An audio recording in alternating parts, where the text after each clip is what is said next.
You're listening to Beyond the Box Art, the fortnightly scale modelling podcast, exploring the stories, creativity and community behind the hobby we love.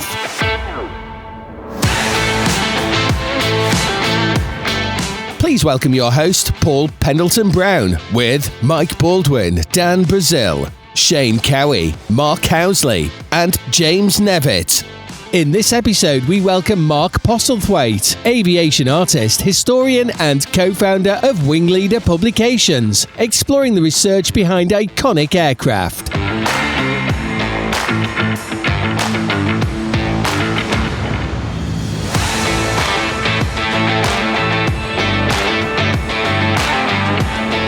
Hiya Benchmates, welcome back to Beyond the Box Art, your fortnightly modelling radio show on the internet, where the stories behind the models matter just as much as the plastic on the sprues. Whether you're at the bench right now, driving to work or just planning the next addition to the stash, this episode once again brings together the people, the research and the community that makes this hobby so special.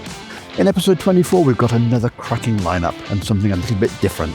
We're joined by aviation artist, historian and co-founder of the WingLeader Photo Archive series, Mark Postlethwaite, as we explore the remarkable research behind the books and uncover how wartime photographs can still change our understanding of the aircraft we model today. Alongside that, you'll find the usual benchtop banter with the Stash Inflation Report and the news, stories and global modelling community.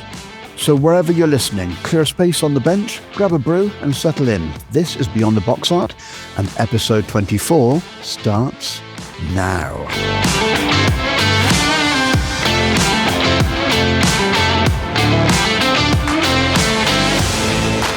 So for this episode, I'm joined by Boulders. Hello all. Dan. Hello Benchmate. And Mark. Hello everybody. Right then, so let's crack on with what we've got on our benches. So let's start off with Boulders. What have you got on the bench?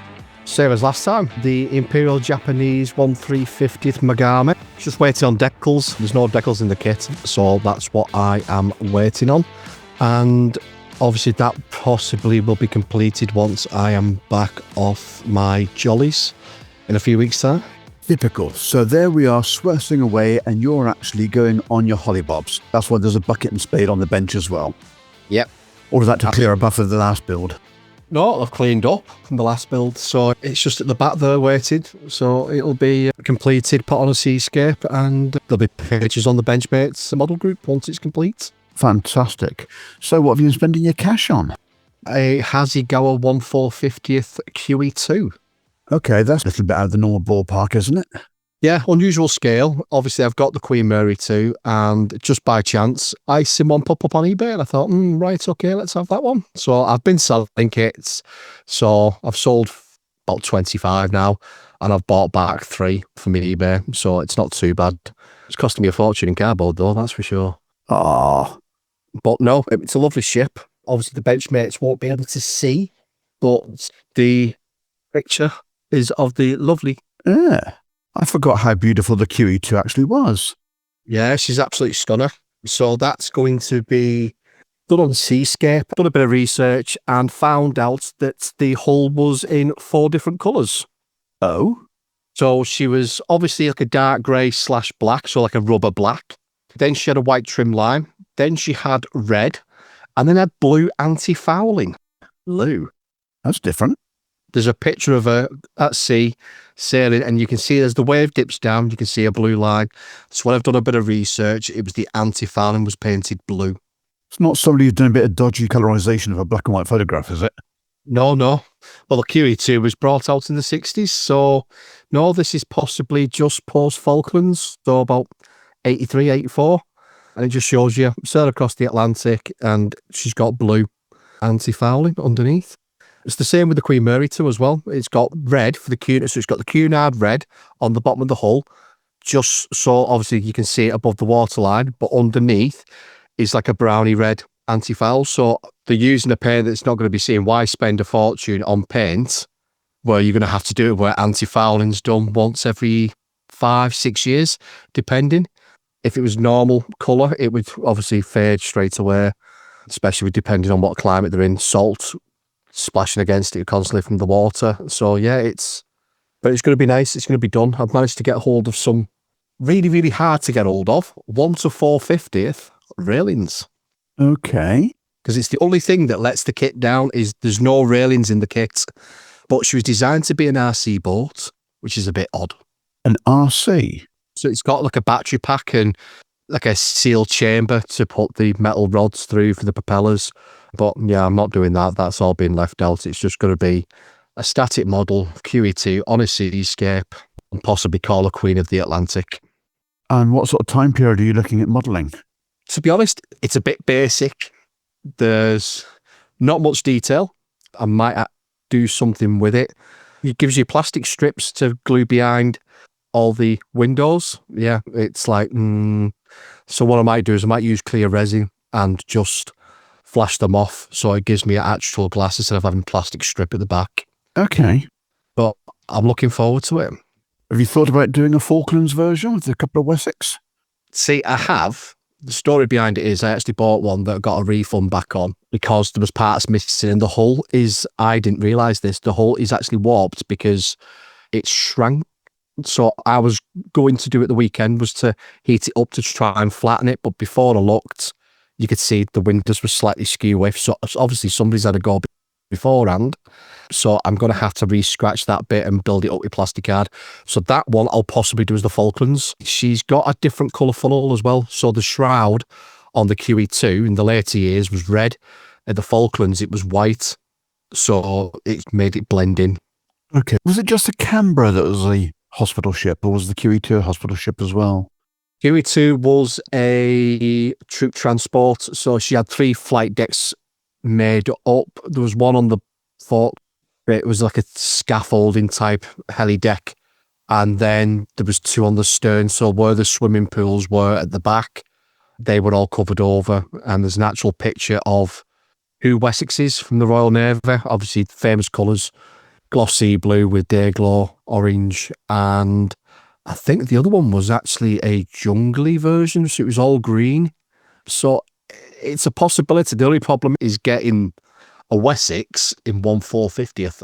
Well, if any of the Benchmates listening have any ideas on that, Yeah, please drop us an email at info@beyondtheboxart.com. absolutely. And then I can do one at the Falklands then. Might get Wonky to do his Canberra. Get Nevs to do a 3D print one.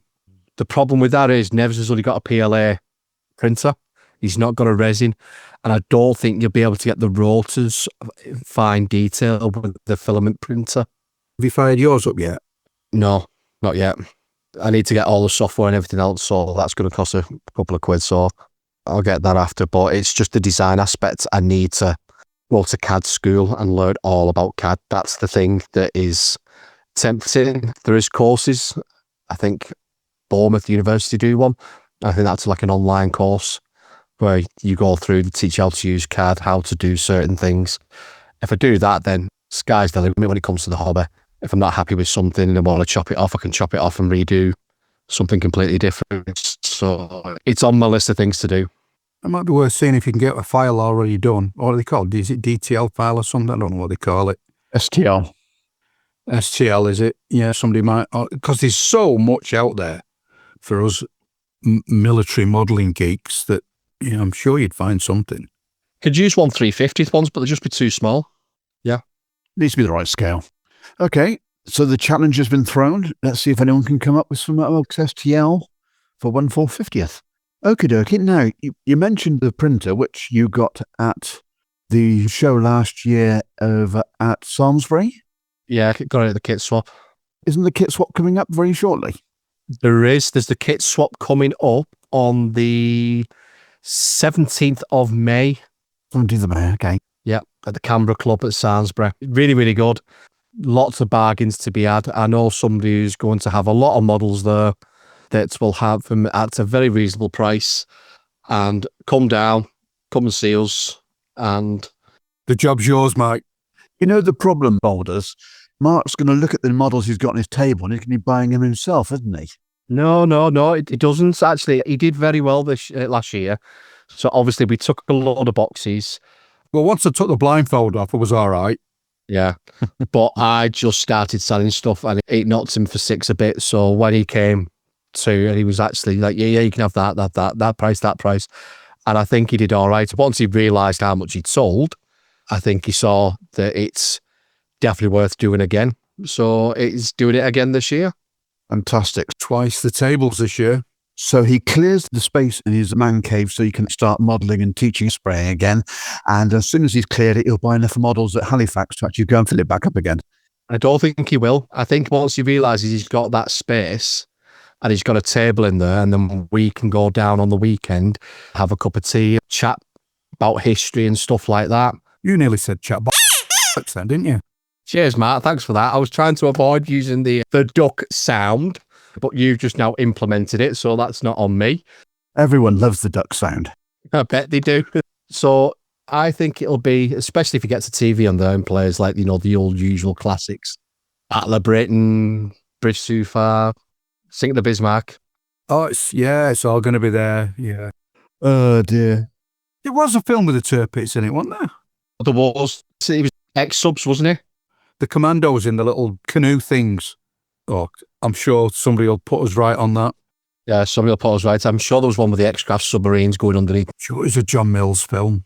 That's not Cockleshell Heroes, is it? Yes, it might be. Might be, yeah. The Commandos one, I think, is the Cockleshell Heroes. Yeah, that rings a bell.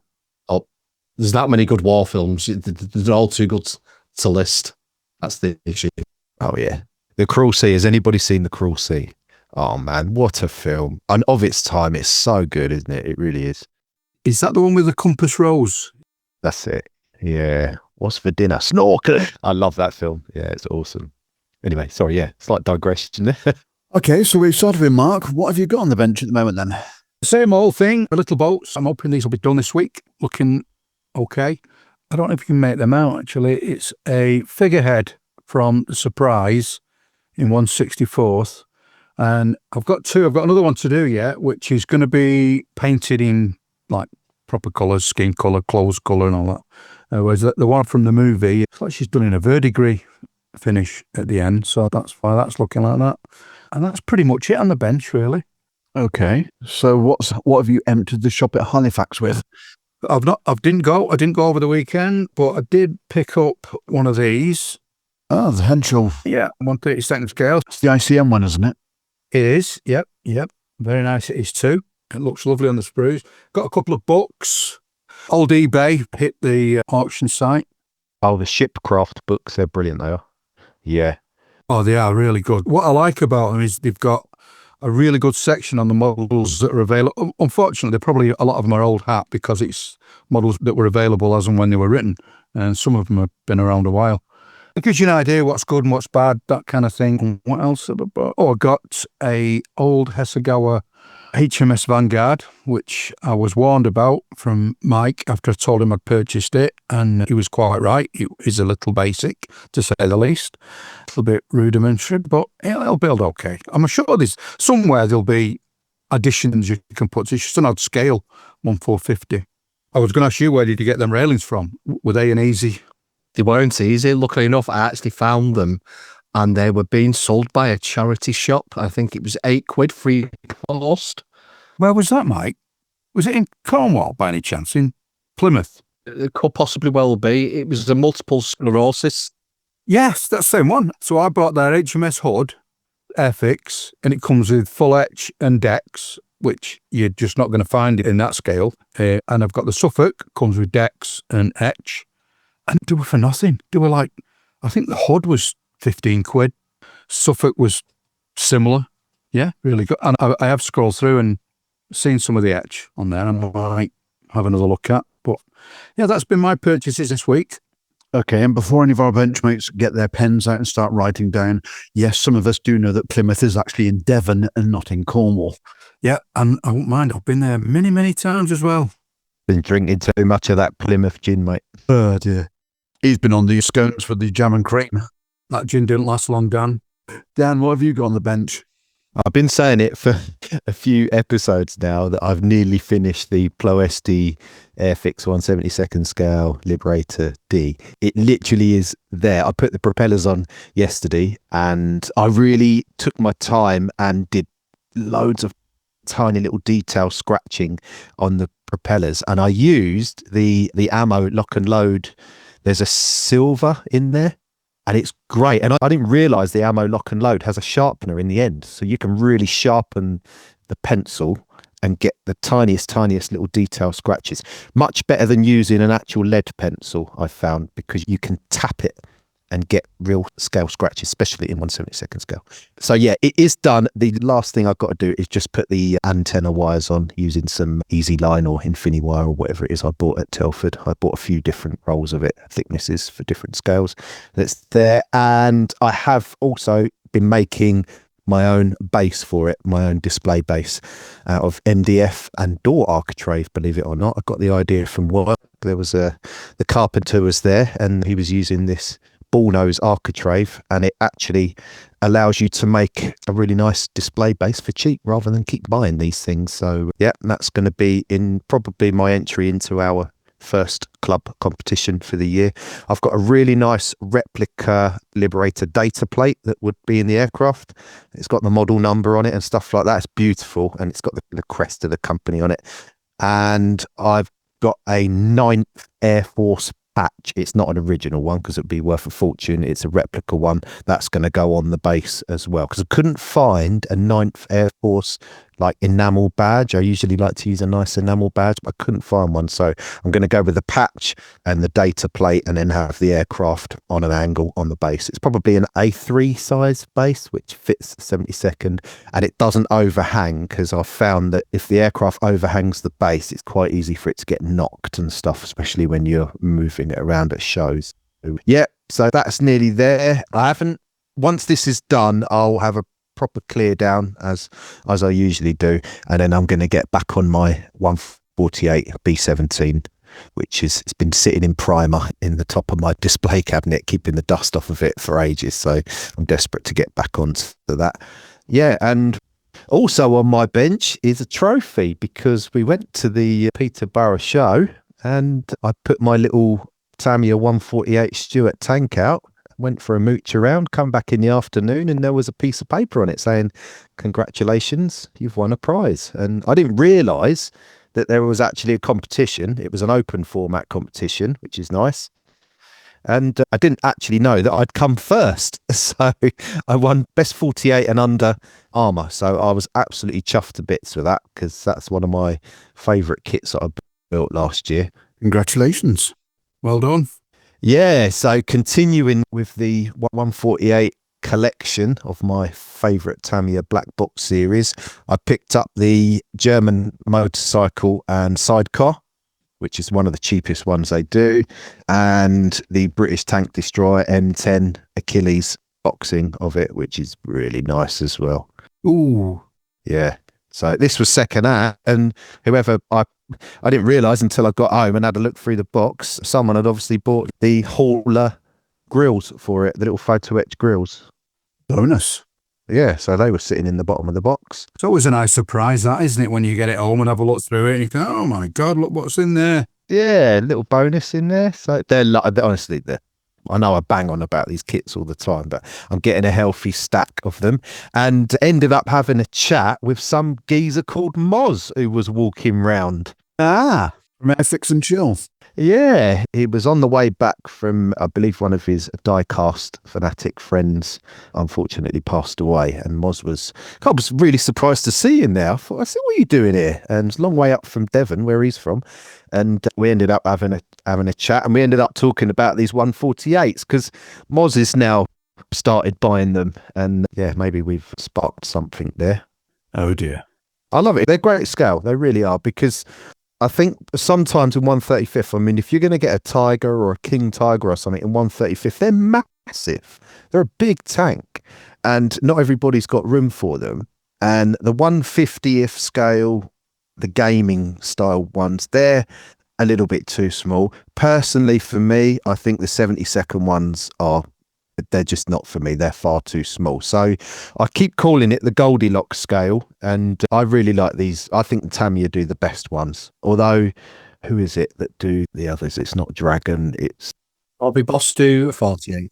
Hobby Boss. That's it. Yeah, Hobby Boss, I would say, are slightly better value, because you usually get a couple of bits of etch in there.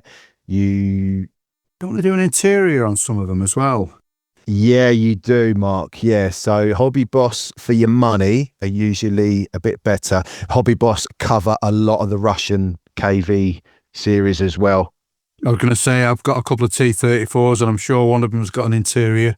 Yeah, and they're really, really good. They're great. The Tamiya ones on the KVs are a little bit soft in the grill sections and places like that, but that wasn't the intention with these. Mr. Tamiya wanted kits that were a little bit smaller and a little bit quicker to build, and obviously he always had modelers of all ages in mind, so they cover that spectrum, but they just go together so nice because they're relatively modern engineering as well. They just fall together. They're an absolute pleasure to build. Yeah, that's me, mate.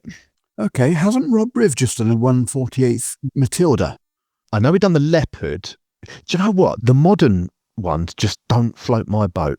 I don't know why. They just don't really do anything for me. Yeah, same. I'm the same with aeroplanes. The modern jets don't really do it for me. Yeah. But isn't the Matilda a World War II tank? Sorry, yeah, the Matilda rig. I think he'd done the Gecko one. There's a 35th Matilda 1. Matilda 1, yeah, that's the Gecko one, isn't it? Which has got the machine gun, yeah, because I did a 3D printed one of them. Oh, no. For 3D Gizmo some while back. And then it got released as a kit. That's typical, isn't it? Yeah. Guess who bought a very expensive 3D printed Saracen a long time ago? Oh, no. Yep. Thanks, Airfix. Always the way. Well, you can guarantee if you want a really rare aircraft or vehicle or whatever, what you need to do is spend an absolute fortune on photo etch and resin and everything else. And by the time you've got all the components, there will be an injection molded version ready to get straight off the sprue. Yeah. Yeah, it's always the way, isn't it? It's always the way. Without fail. All we need to do now is just ask Will at DBMK because he likes to do obscure aircraft. Will our Mark at Qatari. Well, there we go.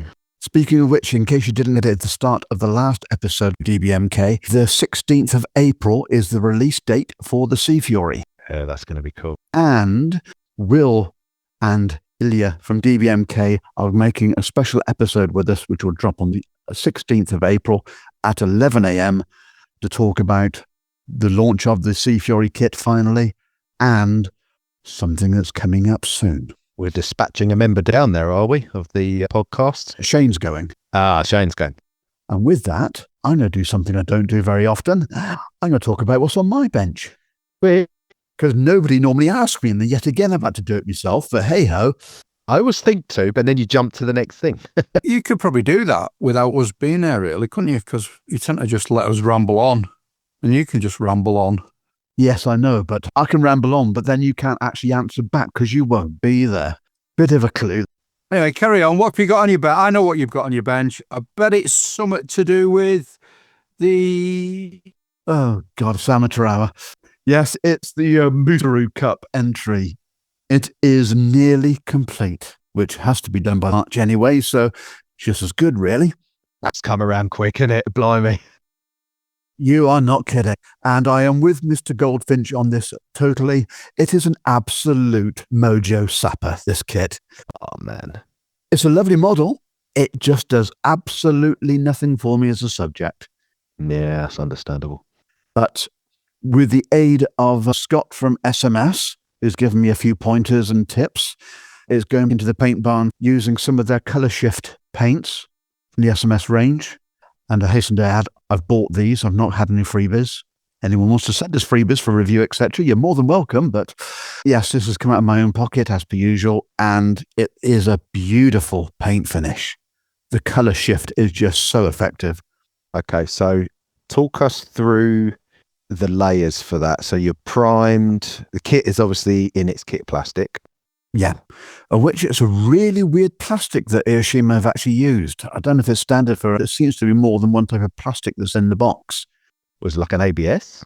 It's like an ABS in places, but the adhesive's been a little bit temperamental, so I've had to resort to using super glue on quite a bit of it, or resin, because everything else, yeah, extra thin just wasn't cutting it. But anyway, so primer goes down, give it a light rub down, and then gloss black goes down as the base.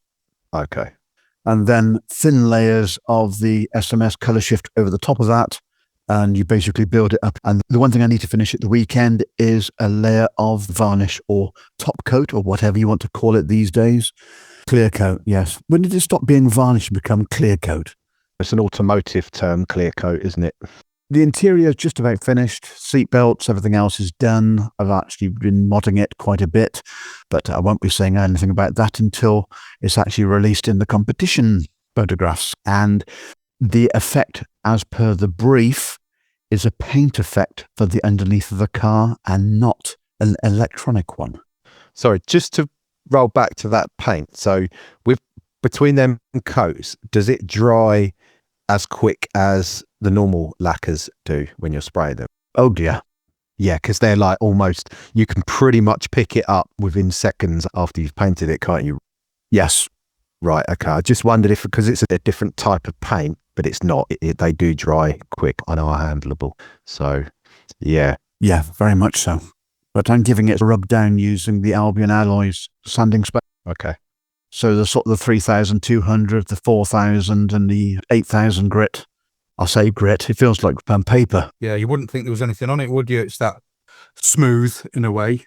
Yeah, quite. But it's getting there, and you do get a lovely finish at the end of it. And then hopefully we can call it done.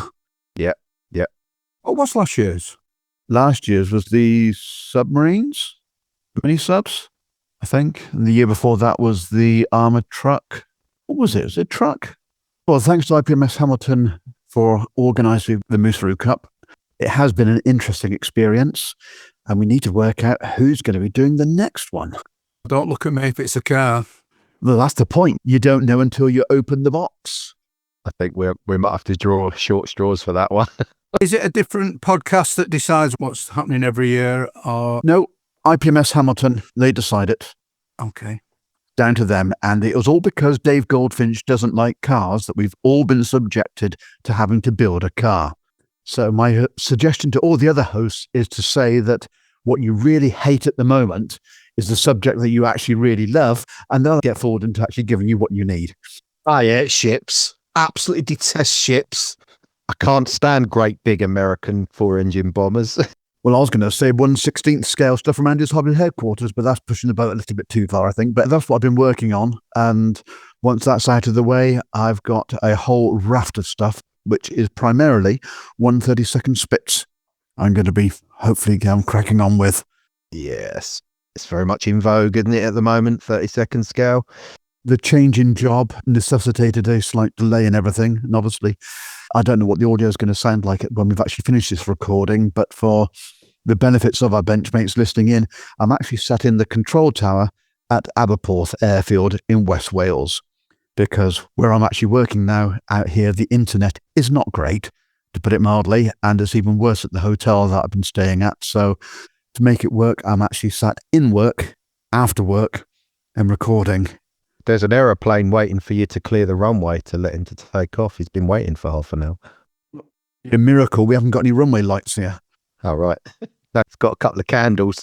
Do you not take a travel kit down with your Brownie, with a kit? Yes. Do you have been building? So I've been doing all the sub-assemblies in the same way that Martin does when he's away on flights. But yeah, so I've been doing bits and pieces in the evenings. Are you doing a base for it, Brownie? You'll find out when it's revealed, because otherwise I don't want to give any hints away, but there's something different. And hopefully it'll be a surprise to all of you, because if it gets finished, it'll be a surprise to me as well. But the original plan, unfortunately, had to be curtailed, as it was going to be set in a little diorama with a 148th TF-104G starfighter on a pole behind to represent it being outside the entrance to the museum where Heritage Con is being held. I worked out that the scale difference, I think it had to be something like 243 millimeters behind the car to give the scale representation for the forced scale view. So I'd worked out everything I needed. The only thing I didn't have was the time to do the sodding build. So I've got the kit, but hey-ho, the thought was there. But there's something else instead. But to all of those pods that have put nice coloured changing LEDs underneath the car, just remember it's supposed to be in the early 2000s. They only had fluorescent tubes then. So hopefully you'll get disqualified and I'll win. Hey, win. I read the brief. Anyway, so with that, cash-wise, I've been spending on paints for the Mooseroo. And I've got myself a 1/32nd scale Sea Fury from DBMK. I placed the order just after we finished recording the last episode, so hopefully I'll be getting that in the next couple of weeks' time. But there's just been a release from Phoenix of one of their build books for the Sea Fury with a review of the 1/32nd kit in it, which has just been released. And I've just had a notification that it's been delivered at home, so when I get home at the weekend, I'll be able to have a look at it. But yes, so that should be rather good. I know Wongi spent some money. Yes, he's bought a Hornet and a Sea Fury. From what I've seen of it, it looks absolutely brilliant, and I just can't wait to get my hands on it. Anyway, so that's what I've been spending on. I want to circle back to something that Dan was talking about a little earlier, which was scales of kits, especially armour and aircraft. You're talking about the 1/48th being the Goldilocks scale, and I must admit, scale-wise for me, that is my preferred go-to. For aircraft? For aircraft, yeah. Since the Single seaters, though? any, Really? for any aircraft. Since my cataract operation a few years ago, I had a stash of around about 600 kits that are all 72nd. And like 48th, absolutely fine. Anything smaller than that, I get eye strain like you wouldn't believe. Even with an optivisor on, I just am not comfortable. So Fair enough. I'm now using 48th as my smallest that I normally go to.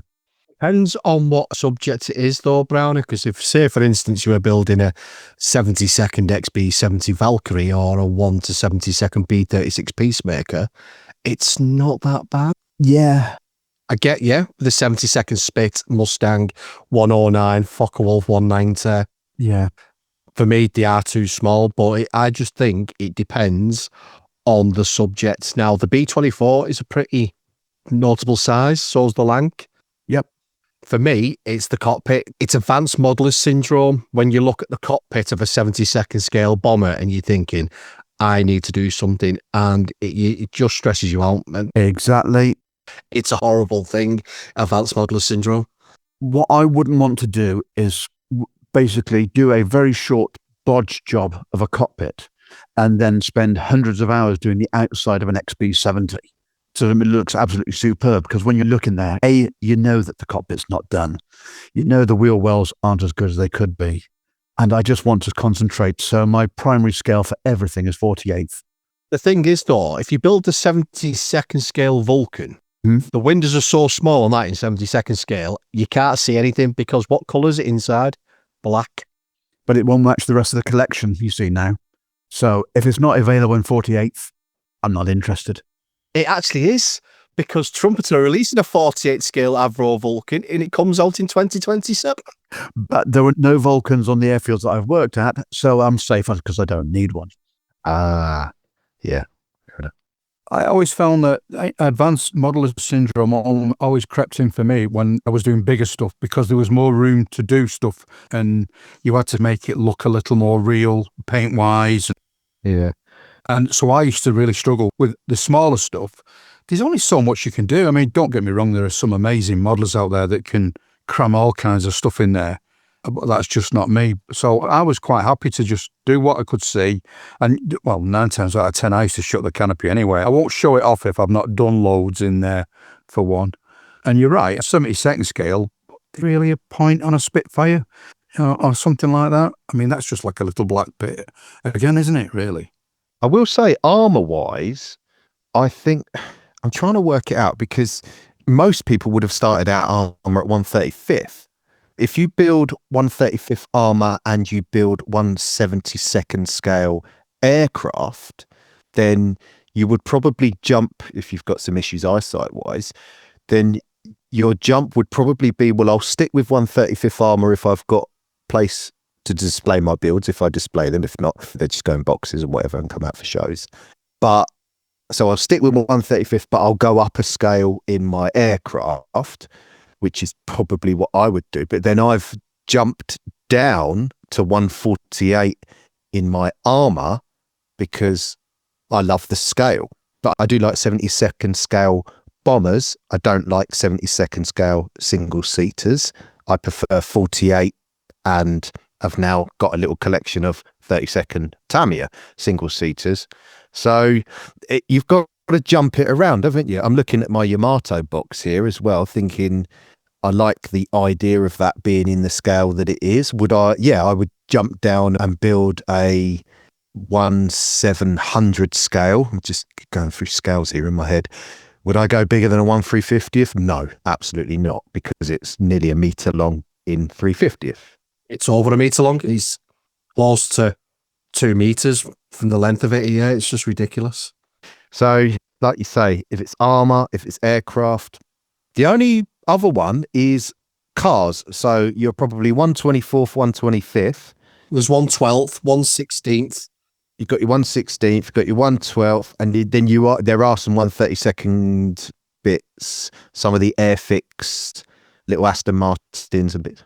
Well, they're a weird one, 160 something as well.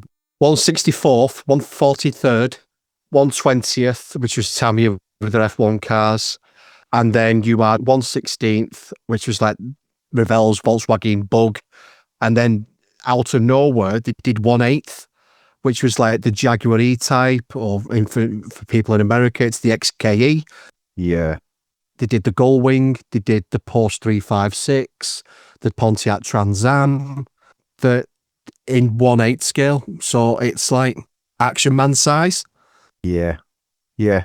What sticks in my mind is the bigger you go, the more focused in on detail you've got to do, especially if you're weathering. Yeah, that's where your advanced modeler syndrome comes in. Yeah, you have. And it was after talking to Stuart from Black Cat Scale Models that it really got me thinking, if you're doing like this M10 Achilles that I bought, and I know you've got one, haven't you, Mike? I've got a 16 scale one. Yeah, that's an open turret on that. You've got to really zoom in on your detailing in there, because if you don't, it will look like a painted up Action Man toy. I'm not doubting what you can do, but after seeing what other people have done, I saw John Spud Murphy's stuff at Telford, and I was like, wow, you've really got to kick it up. Yeah, yeah. I think it's harder, isn't it? The bigger the go, the more real you've got to get it looking as well. You've got layers and layers of... The only downside to the 16th scale one is, now I've built the 35th scale Academy one, and obviously, like you say, it's an open turret. When you look in, you can see right into the driver's cab. On a 16th scale, it's open. There's nothing there. Right. There's no detail there. It's literally all the detail is in the turret. That is it. The footplate of the turret. Don't get me wrong, it's beautifully detailed, but I just think they've missed a little bit of an opportunity by putting a driver's compartment in. Or maybe they'll do like an additional kit, didn't Tacom do that with some of their kits, where you could buy as an extra an interior or add-ons to the interior? That was Meng. So Meng with their King Tiger did something. Then if you wanted to go OTT, you could buy the innards and produce a full interior King Tiger tank. Yeah, I think the kit's I think it's a white box, and it's a full hull cutaway, so you can see inside. I'm sure that's the one. Yeah, they did it with the Bradley as well, if I remember correctly, the 35th scale M2 Bradley, where you could buy the Bradley on its own and have it all buttoned up, or you could buy the full interior to go into it to do it, which I thought was a bit bizarre. Why would you have like 2 kits? But I've got it, because if people just want to build something quick and have it all glued and hatches down and everything else, then that's perfectly fine. If somebody wants to do a diorama, then obviously they're going to have to purchase, because You've got your option. when Tacom did the King Tigers with the full interior and the Panthers, how many people would have actually glued all that bits together? They'd have just built the minimum shell parts to be able to put the body together, and then to be able to put the two, because once it's all glued up, you can't see it. And that's one thing I don't get with full interior kits. Why have all that? You know it's going to be there, but yet you can't show it off. So then you've got to do like the explosive elements where it's all in layers. So you've got the turret on a rod. Yeah. Then you've got the top plate, and then you've got the internal chassis. And You could argue that with a lot of stuff in the model world, Mike, because there's loads of stuff oh no, you can. once you've buttoned it up, you're never going to see it again. It is Tacom that have done these Blitz kits as well, isn't it? Yeah. They're good. If you, like you say, if you don't want to do interior, they're a lot cheaper, and start that on a Friday. You can be final painting on Monday, on Sunday afternoon, if you really push yourself. It is a weekend build, really. So yeah, there's obviously a market for that as well. Do they have like one of these horrible tracks that are all multi-linked, the plastic things that you've got to put together? Or are they rubber on them? They're not as bad as people make out. You can sit and clip a load of tracks up. If it's the click it, what are the metal ones? I built the metal ones a couple of times. The Frill. They are nice, but they are time consuming, aren't they? Yeah, they are nice. You get a set of Frill tracks on a Russian T34. Oh man, they look so good. Yeah, or a Tiger One where you get that nice slope. Yeah, the real track sag, they look fantastic. I want a Churchill as well. Yeah, but most of that's covered up. No. Do you know, I don't think I've ever seen one modelled without all the cover on. There are big open tread on them as well. In that case, it wouldn't just be the desert, would it? It's any little stone, and if that was the case. A tank built and designed for World War One. Scale-wise, it's what suits you, isn't it, at the end of the day? You remember the 172nd scale tanks that come with an interior? 172nd with an interior. Yeah. Then again, have you seen Alex Clark? I was just going to say, he scratch builds most of it as well. It is insane. The guy is a class act. He really is. He knows his way around scratch building. He's got that one mastered. So I think there's a good point to actually call an end to that part of the conversation. We'll have a short break, listen to some of our wonderful sponsors, and come back in a few seconds.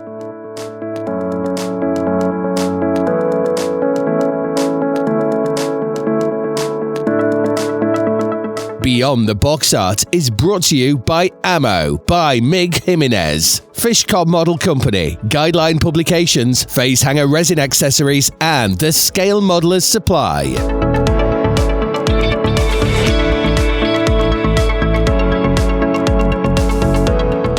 Here comes the Stash Inflation Report, separating genuine must-haves from, well, it was on pre-order anyway. Right then, Benchmates. Hide your credit cards, change your PayPal password, and if you told yourself no more kits this month, yeah, go and grab yourself a brew. You're going to need it. Because this is the Stash Inflation Report, and with Boulders off on his hollybobs, you've got me stepping in for the aviation section. And I'm afraid there's absolutely no financial relief coming your way. We're kicking off in 1144th, and straight away something with real character. From A&A Models, we've got the short SC7 Skyvan, and this is one of those aircraft where looks were clearly optional.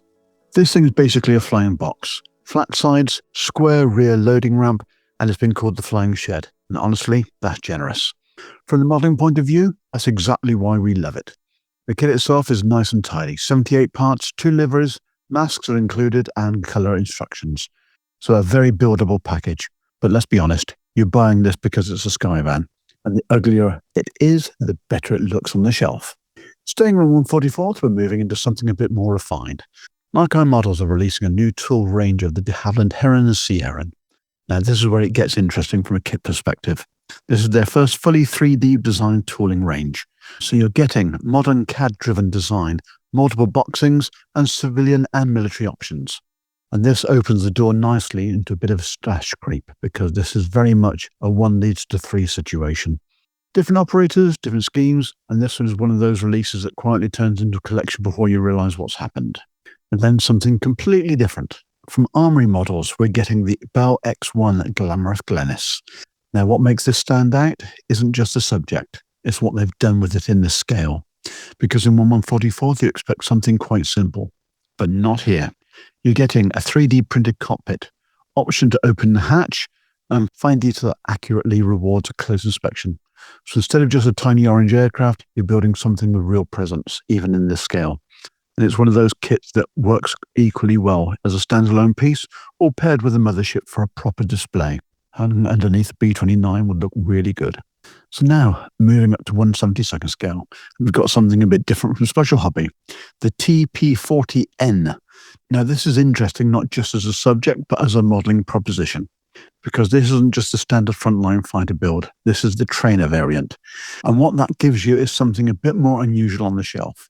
From a kit point of view, you're getting mixed media, injection molded plus 3D printed parts, good surface detail, and that slightly off-center subject choice we all secretly enjoy.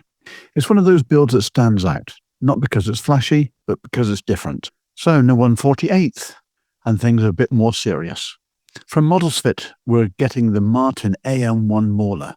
And this is one of those kits where the subject alone does most of the talking. Big, aggressive, absolutely loaded with presence. From a kit perspective, expect high detail typical of models fit, complex build in places, and plenty of opportunity for weathering and loadouts. This is not a quick weekend build, this is a project kit, but when it's done, it's going to dominate the shelf. So that brings us right up to date. Kinetic are delivering a couple of very tempting modern subjects. First up, the Leonardo M346 Infraque Tricolori markings. This is a kit built from a kit. Yes, you heard that right. Back in 2025, the Italian Air Force announced that the M346 was going to be the new mount for the National Display Team and showed a full-size replica of the aircraft in Fracche Tricolori markings. But the real thing hasn't flown yet, so this is literally a kit of a kit. Alongside that, we have an ROCAF F-16V Block 70. And this is where the hobby meets the present day, with a modern avionics fit, upgraded configuration, and clean but beautiful lines. And importantly, this isn't history, this is right now. Now, this one is interesting. From Hachika Prints in France, a 1/35th scale SA342M Gazelle. Now, immediately, that scale changes things, because 1/35th means it's perfectly alongside armor builds, opens up diorama options, and crosses into the AFV world. Being a 3D printed kit, expect fine detail, delicate parts, and a bit more care and assembly is going to be required. But the payoff is detail you just don't get in injection molding. This is one to watch, especially if you fancy something a bit different in your rotary stash. And finally, Airscale are giving us a 1/32nd Typhoon conversion, taking the car door variant to a bowl top, which is a far better looking aircraft in my opinion. From a modelling perspective, this is a big deal, because it's not just cosmetic, it's a new canopy profile taken from the DBMK Sea Fury, so injection molded perspex. This is one of those upgrades that can completely transform a build. Now, just when you thought you might escape, nope, quick newsflash from Qatari Models. Mark has done it yet again. They've announced their 1/32nd Spitfire Mark 1 PR Type B. This is an exclusive limited edition of just 2,000 kits worldwide, and once they're gone, they're gone. From a kit perspective, you're getting 150 parts, 13 newly tooled parts. PR-specific features include unarmored windscreen, PR canopy blisters, a 29-gallon fuselage tank, camera installation with lens bearings, and the modified engine cowlings. So this isn't just a rebox, it's a purpose-built PR variant. You also get cartograph decals with two 212 Squadron options, and that early war reconnaissance look that is subtle but very, very appealing. And there's the exclusivity. Kits are hand numbered, with number 1 being auctioned off, with proceeds going towards the Spitfire PR1B November 3069 Memorial Project. So there's a proper heritage connection behind this release as well, and it will never be re-released. Pre-order bonuses include a Darrell Leg art print, 3D printed exhausts, and a few extra goodies for those early buyers. This is expected to ship in Q3 of 2026. Qatari are continuing their plan of 1 PR Spitfire a year, which is brilliant news and absolutely terrible for your wallets. So there you go, from flying sheds to supersonic rockets to Cold War icons to modern frontline jets. If this isn't just stash inflation, it's a full tour of aviation. But your stash, yeah, that's just grown again, hasn't it? Admit it. So with that, Dan, over to you, mate. Right then, cheers Brownie. Aircraft safely parked, tea still warm, and wallets already starting to tremble. Because now we roll the armour out of the hangar and straight onto the bench. And yes, this is where things start to get expensive.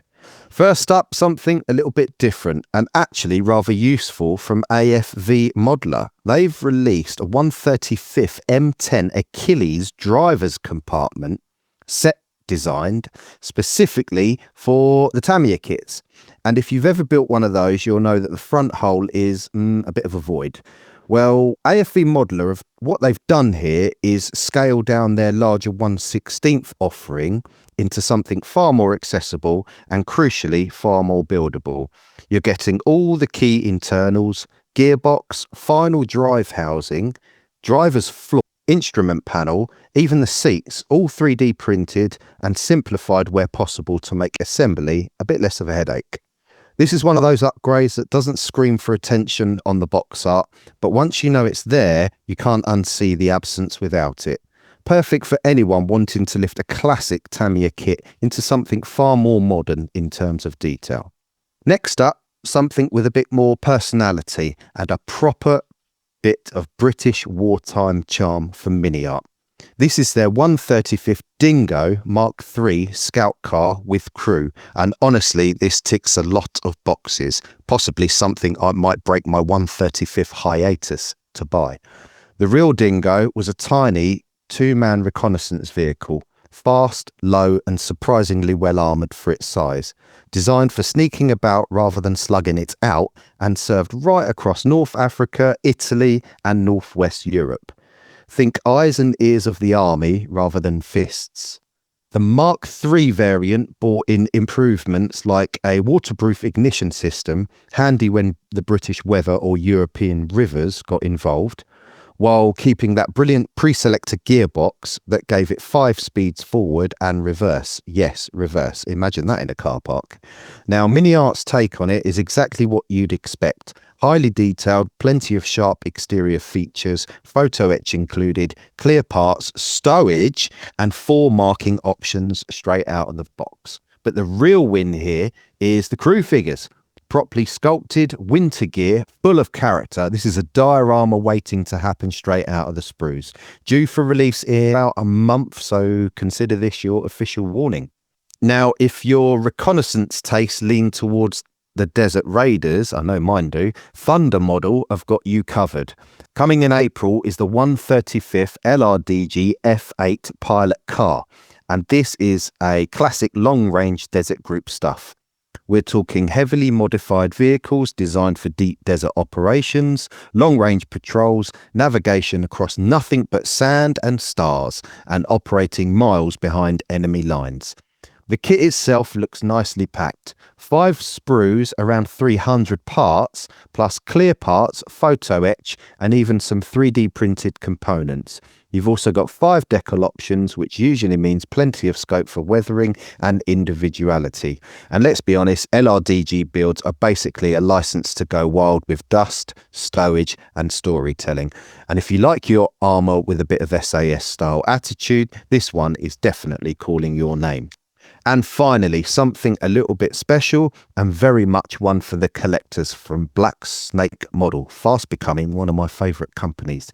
This is a limited edition 135th US Airborne Paratrooper with Cushman Model 53 scooter. And when we say limited, we mean it. Only 200 numbered sets worldwide. Now, the Cushman scooter is one of those wonderfully quirky bits of World War II kit, designed to be dropped by parachute so airborne troops could get moving quickly once on the ground. Lightweight, practical, and just a little bit mad. The set includes a highly detailed resin figure and the scooter itself, all cast in high definition resin. Each box is individually numbered, so once they're gone, they really are gone. No reruns on this, no second batch. So if you're into airborne subjects or unique diorama centerpieces, this is very much a don't think about it for too long release. So there we are, from hidden interiors to British scout cars, Desert Raiders and airborne scooters. That's your latest armour instalment of the Stash Inflation Report. And if your wallet's still intact after that, well, that's enough mud, tracks and questionable German engineering from me. Time to leave the battlefield behind and head somewhere far more dangerous for your wallet. Shane, what have you got lurking in the sci-fi stash this time? Cheers, Dan. Right then, Benchmates. Welcome to the part of the show where reality takes a back seat, physics gets politely ignored, and your bank account starts quietly panicking in the corner. This is your sci-fi, Gundam, Mecha, Stash Inflation Report. And I'll warn you now, if you've got even a passing interest in Gundam, Mecha, anything that transforms, lights up, or has more moving parts than a Swiss watch, you might want to sit down for this one. First up, we've got an upscaled 196 real grade Shazavi. Now, if you're familiar with the original real grade from 2018, you'll know this kit's got a reputation. Loads of articulation, proper inner frame, detail levels that push the boundaries of what could be done in that scale. Prototype images dropped in February, and we're seeing some serious armor separation, layered panels, mechanical depth, and that lovely open it up and show everything inside engineering that RG kits are famous for. The part count? Well, if you enjoy clipping, sanding, and wondering where that runner G17 went at 2 in the morning, this one's going to keep you very happy indeed. There's no firm release date yet, but expect this to be one of those builds that becomes a project, not just kit. Next up, something a little more accessible, but no less clever. The Reborn's Gundam 100 scale from Lee Fenji Studios. This one's coming in at around 23 centimeters tall, and it's got presents straight out the box. But the real party piece here is what's going on the inside. We're talking magnetic LED units, full transformation between Gundam and Cannon modes, an articulation that suggests this isn't just for posing, it's for playing with. And at around £25, expected from A, is dangerously good value for what you're getting. This feels like one of those kits that sneaks up on people. Suddenly, everyone's building one. Now, if you like your kits with a bit of an edge, this one's for you. The Dragon Tiger model 100 scale RX 93 FF New Gundam. This is a third-party release, and you can tell straight away. Slightly more aggressive detailing, crisper panel lines. This one's due to land between September and October, and at about £55, this sits nicely in that bracket where you're getting something a bit special, but it's not completely terrifying to your wallet. Right, now for something a bit different. From Good Smile Company, we've got the Meteoroid Bismarck. And this one's got that lovely retro anime charm, but with a modern engineering underneath. It's a 17cm non-scale, but completely articulated kit. And yes, it transforms.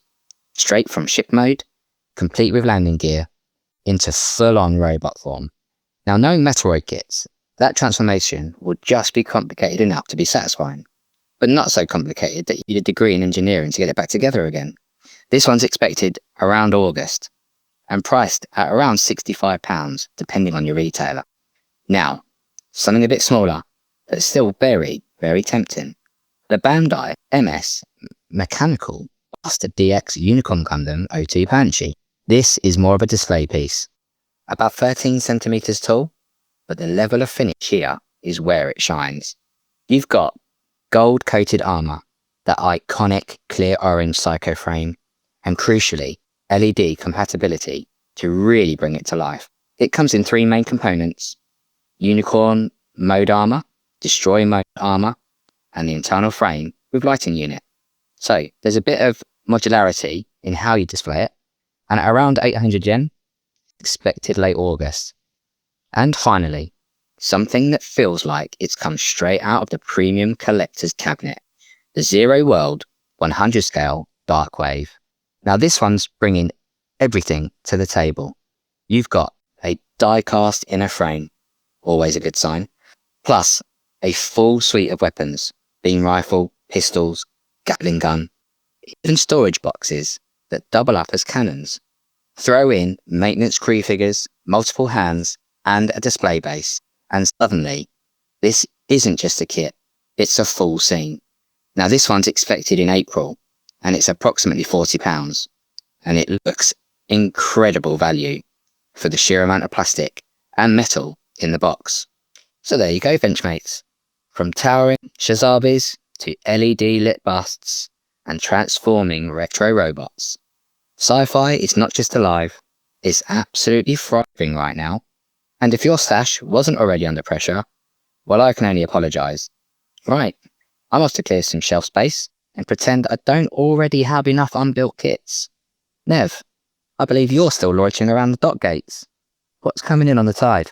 Right then, while the rest of you have been loitering around the dock gates, pretending you know what a bollard actually does, I've been down on the slips, keeping an eye on what's floating into the stash. And trust me, there's plenty on the horizon. We'll start with Hong Kong-based Snowman Model, who are bringing back their 1/700th Gearing class destroyer, USS Frank Knox. And this isn't just a straight rebox. This one's been given a proper facelift with photo etch and 3D printed upgrades to sharpen everything up. Now, the Gearing class really were the peak of US Navy destroyer genealogy. 3 twin 5-inch 38 caliber turrets, a forest of Bofors anti-aircraft guns and torpedoes. Basically, if a target floated and moved, they could ruin its day. Frank Knox herself carried a bit of heritage too. She was named after Roosevelt's Secretary of the Navy, a man who saw the fleet grow from pre-war planning right through to total war Pacific conflict. Full hull, injection moulded, and if you've got even a passing interest in USN history, this is one to have on your radar. Now then, something a bit larger, much larger. Verifier are re-releasing their 1-350th Yamato, but this time stepping back to her 1941 configuration. And this is where it gets interesting, because early war Yamato looks almost like a completely different ship compared to the battle-hardened version we all recognise from 1945. Cleaner decks, less clutter, and those additional 6-inch triple turrets on the wings, giving her a very different silhouette. Expect the usual Verifier quality, injection moulded base, likely supplemented with 3D printed details, and a really nice opportunity to model Yamato before the war started bolting things onto her at a frantic pace. Going modern now, and 3D Wild are bringing us a 1-350th Tarawa class amphibious assault ship. This one's fully 3D printed and gives you the option to build any of the 5 ships in the class. Those are Tarawa, Bellowwood, Nassau or Peleliu. Details are a bit thin on the water at the moment, but if the modern US Navy is your thing, definitely one to keep a weather eye on. Now, here's a name you might not have heard rolling around the bench before, and that's Spala, based in Ukraine. They're producing a range of 3D upgrade parts for the Revel 1-350th Bismarck. We're talking the big stuff. The 38cm main gun turrets, both with and without blast bag, plus the aft fire control post. And they've already released the 15cm secondary turrets as well. So if you're deep into your Kriegsmarine builds, this is one of those manufacturers you'll want firmly plotted on your chart. Continuing with kit support, and Flyhawk are lining up a series of upgrade sets for their upcoming 1-700th Admiral Scheer. You're getting anti-aircraft gun sets, both 20mm and 37mm flak, plus paint masks and a wooden deck, all of which should really elevate what is already shaping up to be a cracking release of one of the less talked about Deutschland-class ships. Now for something a bit more submerged. OKB Grigorov continue their Cold War submarine run with a 1-350th HMS Swiftsure, depicted as she appeared at launch. Swiftsure was the lead boat of her class, serving the Royal Navy from the early 70s through to the 90s, right in the thick of that silent underwater chess match. As you'd expect, it's a resin kit. 8 parts, nice and clean, and supplied with a display stand so she can sit quietly, judging the rest of your shelf. Back to battleships now, and Trumpeter are continuing their 1-350th Revenge class series with HMS Resolution. Now, Resolution had a short but rather eventful wartime career, serving as convoy escort, fighting in the Battle of Narvik, and her involvement in the controversial attack on the French fleet at Mers el Kabir.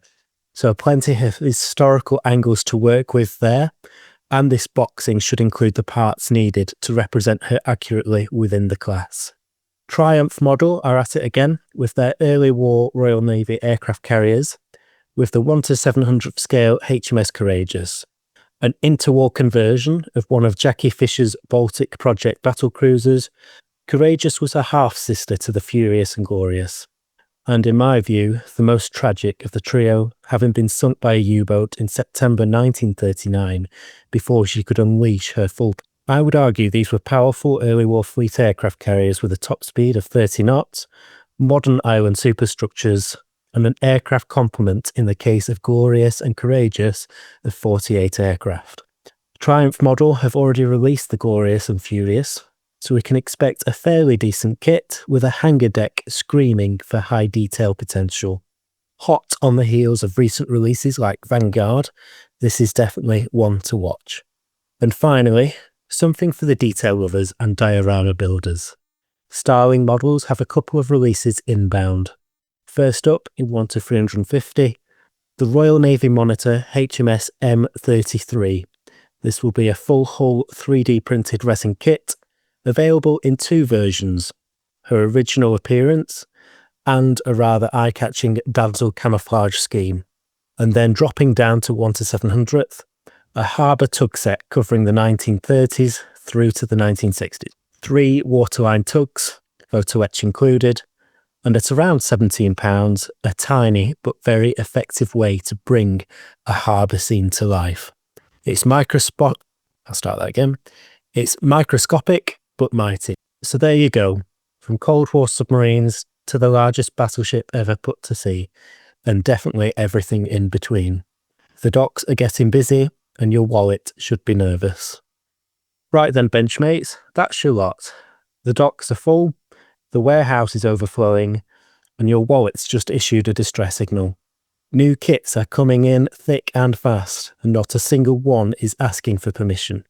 I'll get these tied up before anything else sneaks in under cover of darkness. But in the meantime, here's a few words from our sponsors.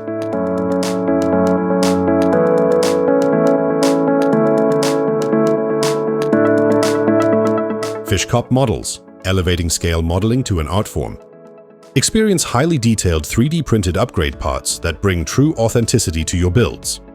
Creators of the acclaimed Rolls-Royce Merlin engine set for both the Kotari Spitfire and the Dambusters set for the Border Models Avro Lancaster.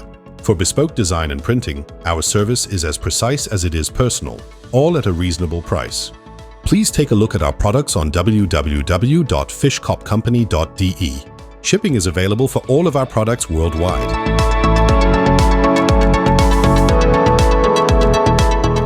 Head to beyondtheboxart.com for host bios, guest features, and direct links to all our social channels. Your central hub for staying connected. And now, our featured interview. Conversations with the people shaping the hobby, from individual modelers to leading manufacturers, exploring every aspect of scale modelling together. Right then, Benchmates, it's time for one of those conversations where history, research, and the art of aviation all come together. Now, if you've spent any time researching wartime aircraft recently, chances are you've come across the superb WingLeader photo archive books. They're quickly becoming essential reference material not just for historians, but for modelers too. Packed with incredibly detailed photography, careful analysis, and captions that often reveal details many of us would otherwise miss. Behind the work is the man we're delighted to welcome at the show today, aviation artist, historian, and the co-founder of WingLeader, Mark Postlethwaite. Mark's artwork has appeared in books, museums, and private collections around the world.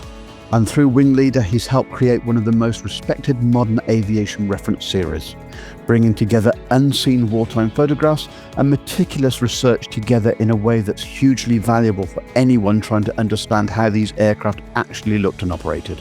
So today we're going to explore the origins of WingLeader, the detective work behind analysing historic photographs, the data and details modelers often miss when studying period imagery, and perhaps uncover a few stories from the archives along the way. Mark, welcome to the show. Thank you. Nice to be here. Virtually, anyway. And you're over in sunny Poland. Yeah, it was very sunny today. Yeah, we don't get much rain in Poland. It tends to drop mainly on Manchester and then Belgium and then Germany. And by the time it gets here, there's nothing left. So it's pretty good. Yeah. Compared to where I am in the Tower Aberporth at the moment, it's blowing literally a gale outside. The rain's going past the window horizontally. Okay, so the WingLeader photo archive books have quickly become go-to references for modelers and historians alike. What gap did you feel existed in aviation publishing that WingLeader was created to fill? Simon Parry and I got together maybe 35 years ago as Red Kite originally. And Simon was already publishing. And to be polite, he needed a designer. He had the history, but he was putting them together himself, and the layout was a bit ropey, shall we say. And he was going to do this photo series called Squadrons. They're like Hampden Squadrons and Lancaster Squadrons in focus. And we got together about various different things. So I did some artwork for his book covers. And I said, do you want me to have a go at designing these books? Because I think I can improve them. And yeah, Simon, being very laid back, just said, yeah, go ahead. And so that's what we did. And we kind of started to work on the books, which was the In Focus series. And we did a load of those, and then we developed into other books and so on. And 30 years on, we morphed into WingLeader for various reasons. And we came up with something called WingLeader magazine, which you might or might not have seen. We were thinking of going into like a monthly magazine kind of thing with WingLeader.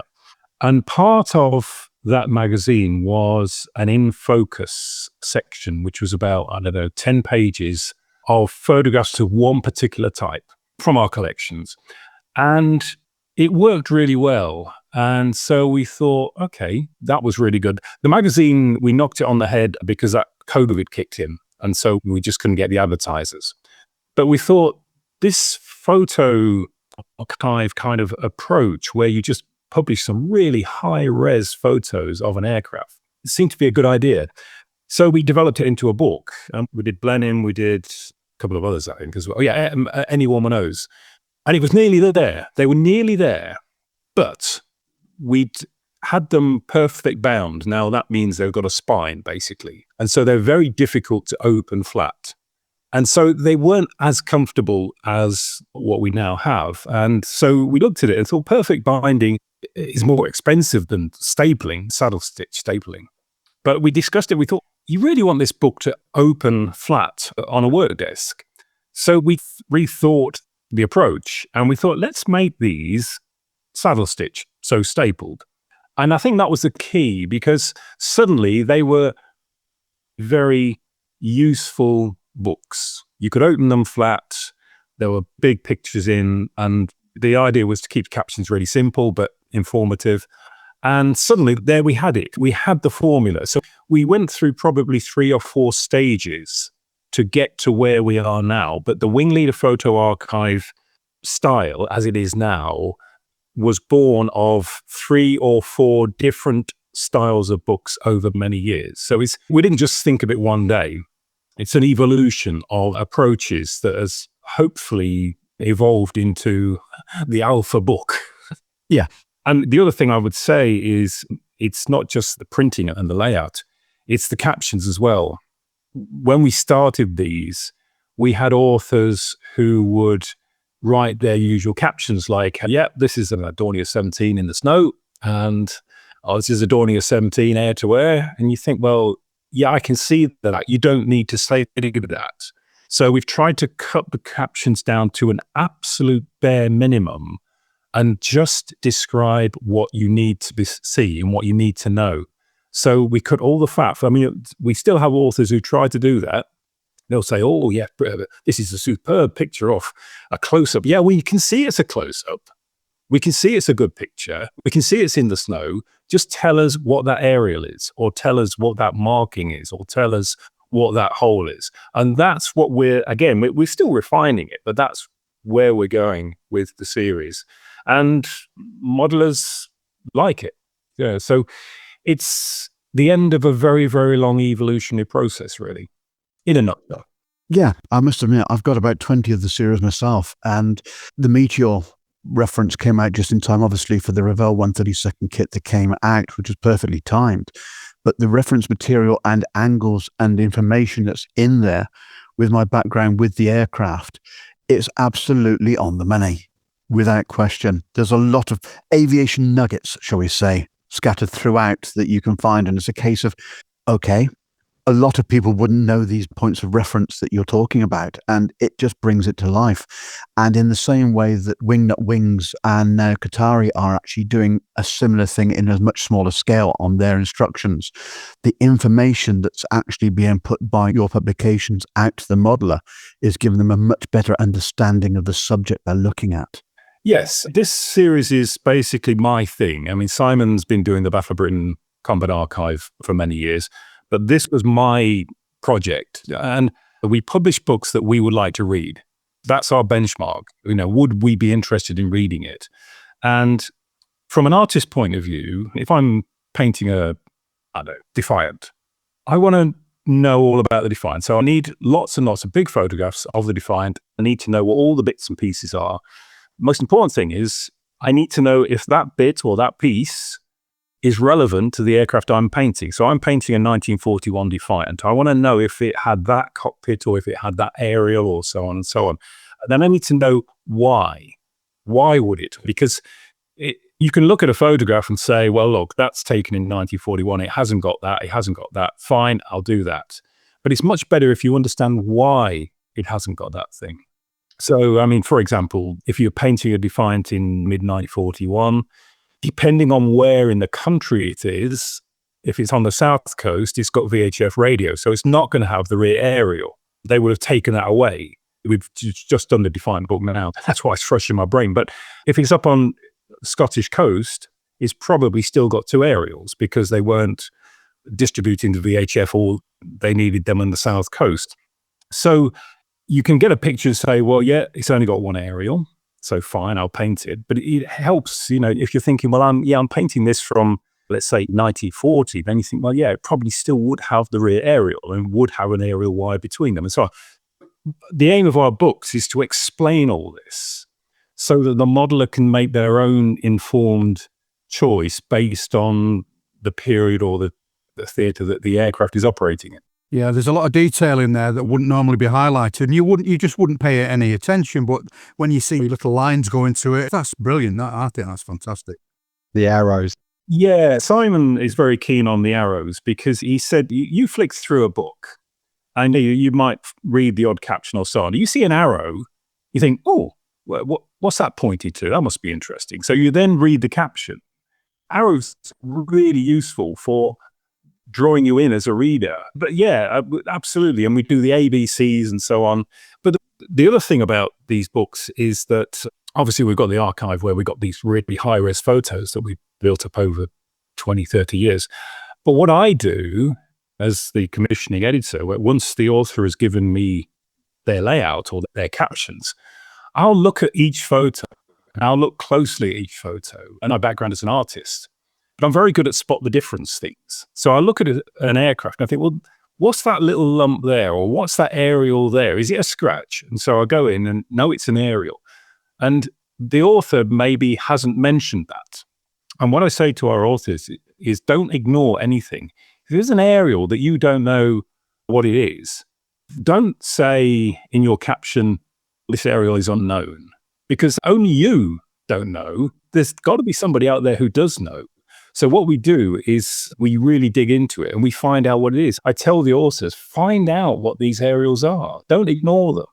Those are the little golden nuggets for us boys.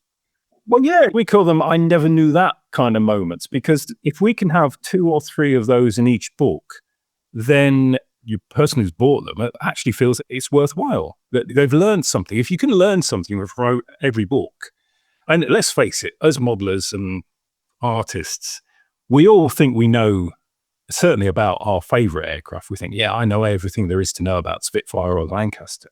So if we can bring in a few things that they didn't know, we genuinely impress them. And then people think, oh yeah, WingLeader, they know what they're talking about.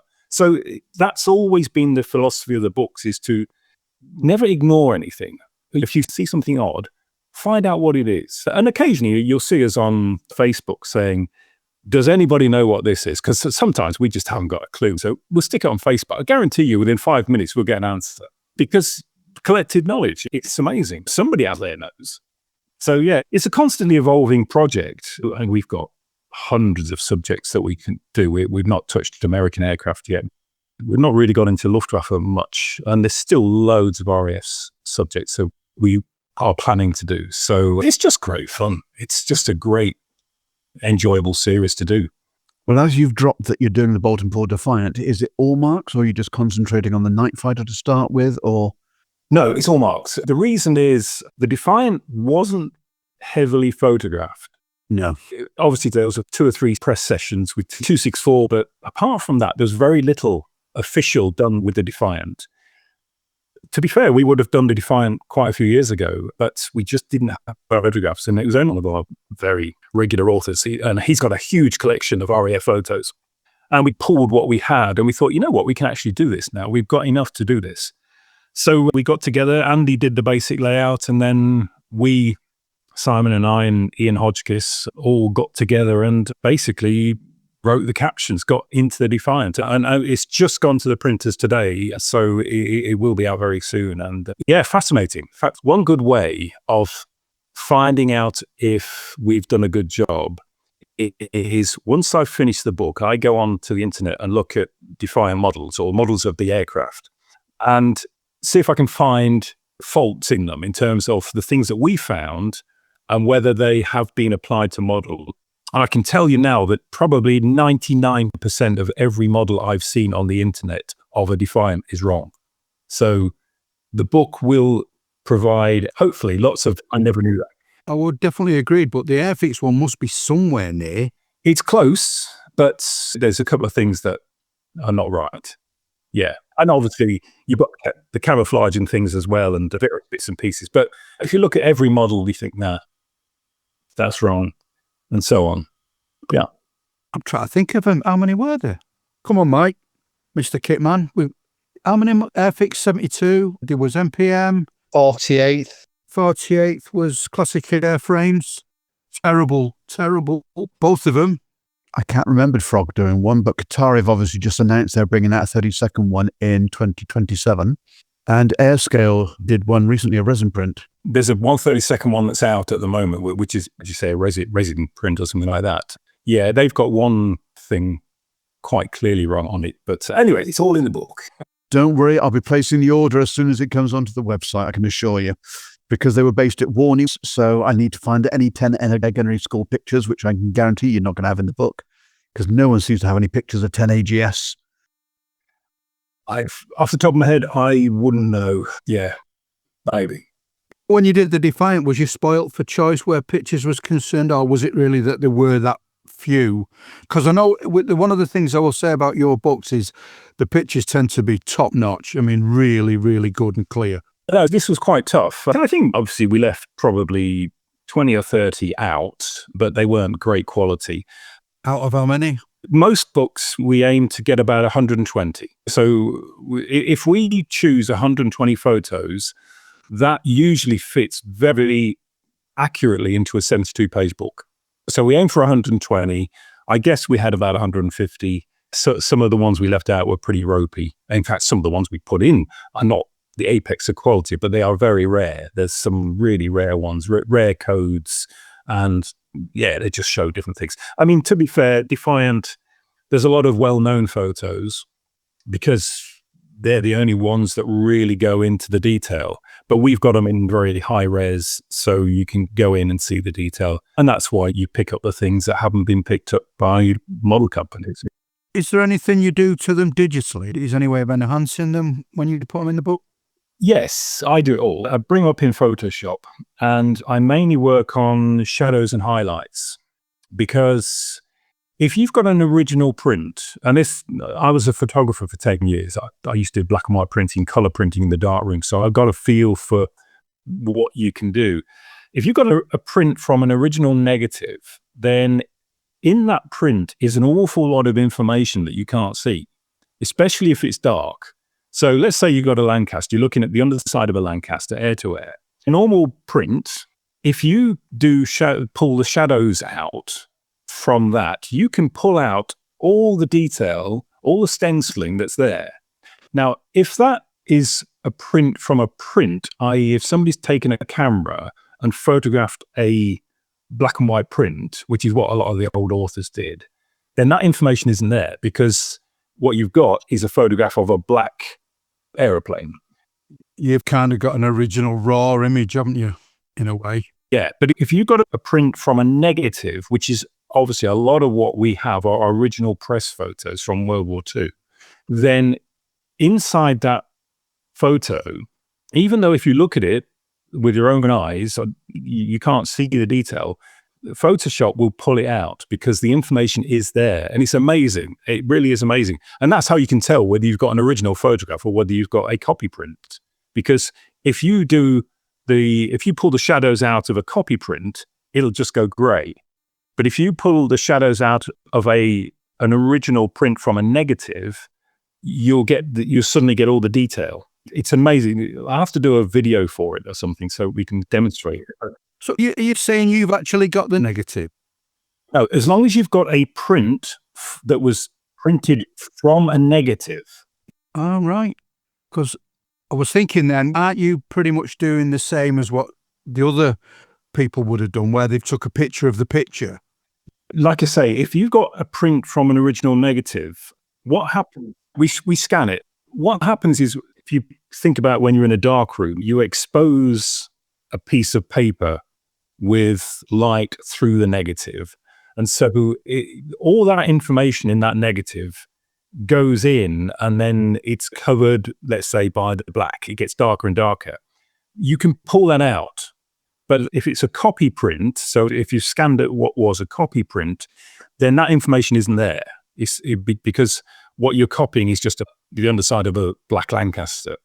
So anyway, trust me, the information is, we pull out these shadows quite a bit, especially for the bombers, so that you can actually see. So a lot of the photographs in the archive series look slightly grayer.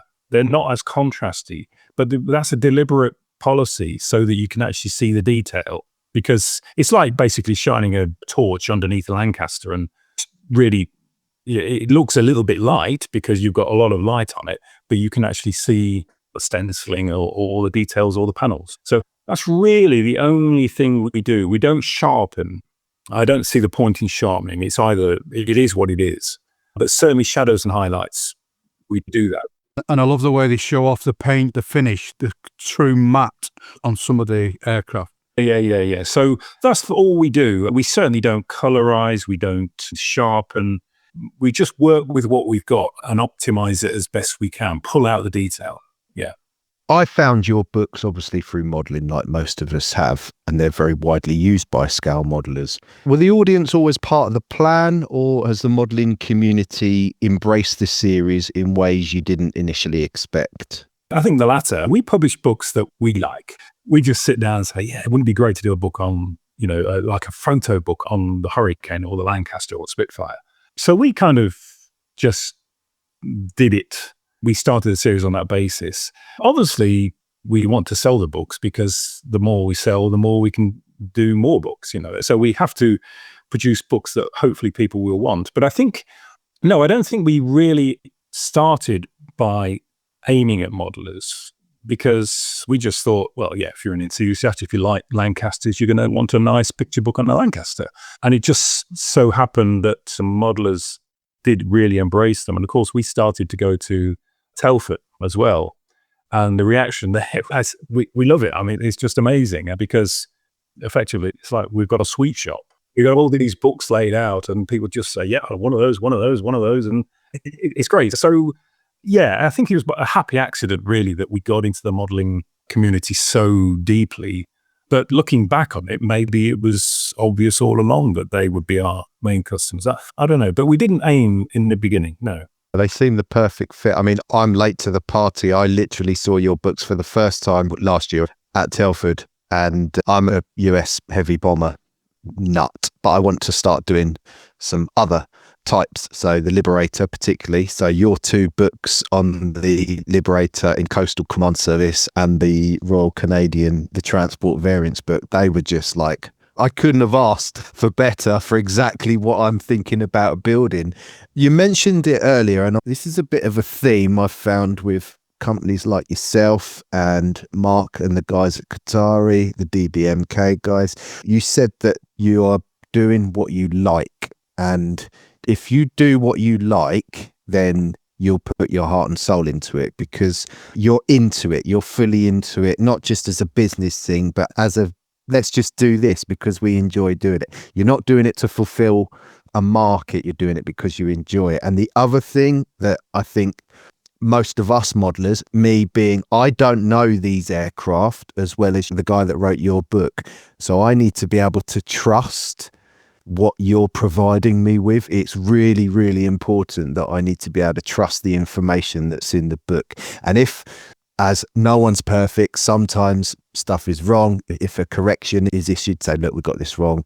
That's important as well. But yeah, I think they're absolutely fantastic. Ideally, when we pick a subject, we try to find the world expert on that type. So typhoons, we've got Chris Thomas. Sterlings, we had Jonathan Falconer. Mosquitoes, we've got Ian Thirsk. So we try to get the best experts we can on these subjects, because why not? And the good thing is that most of our authors, in fact all of our authors, enjoy doing them because they're actually quite easy to do, especially if you're an expert on the subject. We just say to them, look, okay, 120 pictures, captions. You don't need to write 20,000, 40,000 words. You need to write 120 captions, choose 120 pictures, let us have them, and then just go through them, and then commission 6 profiles. And every one of our authors, like Chris and so on, they all say, yeah, they really enjoy doing these. These are a pleasure to do. And of course, because they're a pleasure to do, you get a much better result. Well, they're a pleasure to sit and look at as well. I have to say, your price for 20 quid, give or take, that is insane. Oh, Dan, enough. They're going to be 25 quid next year. But a magazine now with probably the same amount of photographs. And within that magazine, there might be a supplement, Coastal Command Liberators, and you might get 15 photographs. You're talking 6 now. So for what you're putting out, I think they're great value. You're not the first person to say, I can't believe you're still going at 20 quid. Maybe the fact that I live in Poland, I am completely out of touch with the UK prices because obviously things are quite cheap over here. So for me, 20 quid's still a lot of money. But I remember when we were back at Telford, I bought a round of drinks and I thought, that's 2 books. What's going on? So yes, but on the other hand, and this is one of the things about WingLeader, we don't do this because we want to become billionaires or millionaires. We do this because we enjoy it. We do this because this is a passion that we love. We love doing it. We'd probably do it for nothing, to be honest, if we could. But the fact that we make a little bit of money is great. We're both very comfortable. It's all fine. And so we just, 20 quid, yeah, for me, that's a reasonable price. You're absolutely right. 25 would also be a reasonable price, but no, we'll stay at 20 for the foreseeable future. I can't see a reason to put them up. I like them being a round figure, 20 quid, 72 pages. There it is. Yeah, it's nice. And you're doing a deal at Telford, don't you? We do, yeah. We usually do 6 or 5 or something like that. Yeah. But that's the thing as well. At £20, you're most likely to go, well, I'll get that one and I'll get that one as well. You know. Well, it worked for me. Got me. We have my daughter there, Kasia, who is the world's greatest saleswoman, especially at Telford. Oh, she is. Oh, she most definitely is. Yeah, and she gets people in, come and buy one, and they go, oh, if you buy 3, you'll get £5 off. Well, now you've got 3. If you get 2 more, you'll get 1 free, and that's it. They just go, and we even had one man buy the whole collection. That was last year was the first time we actually had to find boxes for people. Usually we had carrier bags. We had 2 people who actually needed a box to carry them. So it was good fun. We enjoyed it. I bet he couldn't get away with telling his missus he won that lot in the raffle.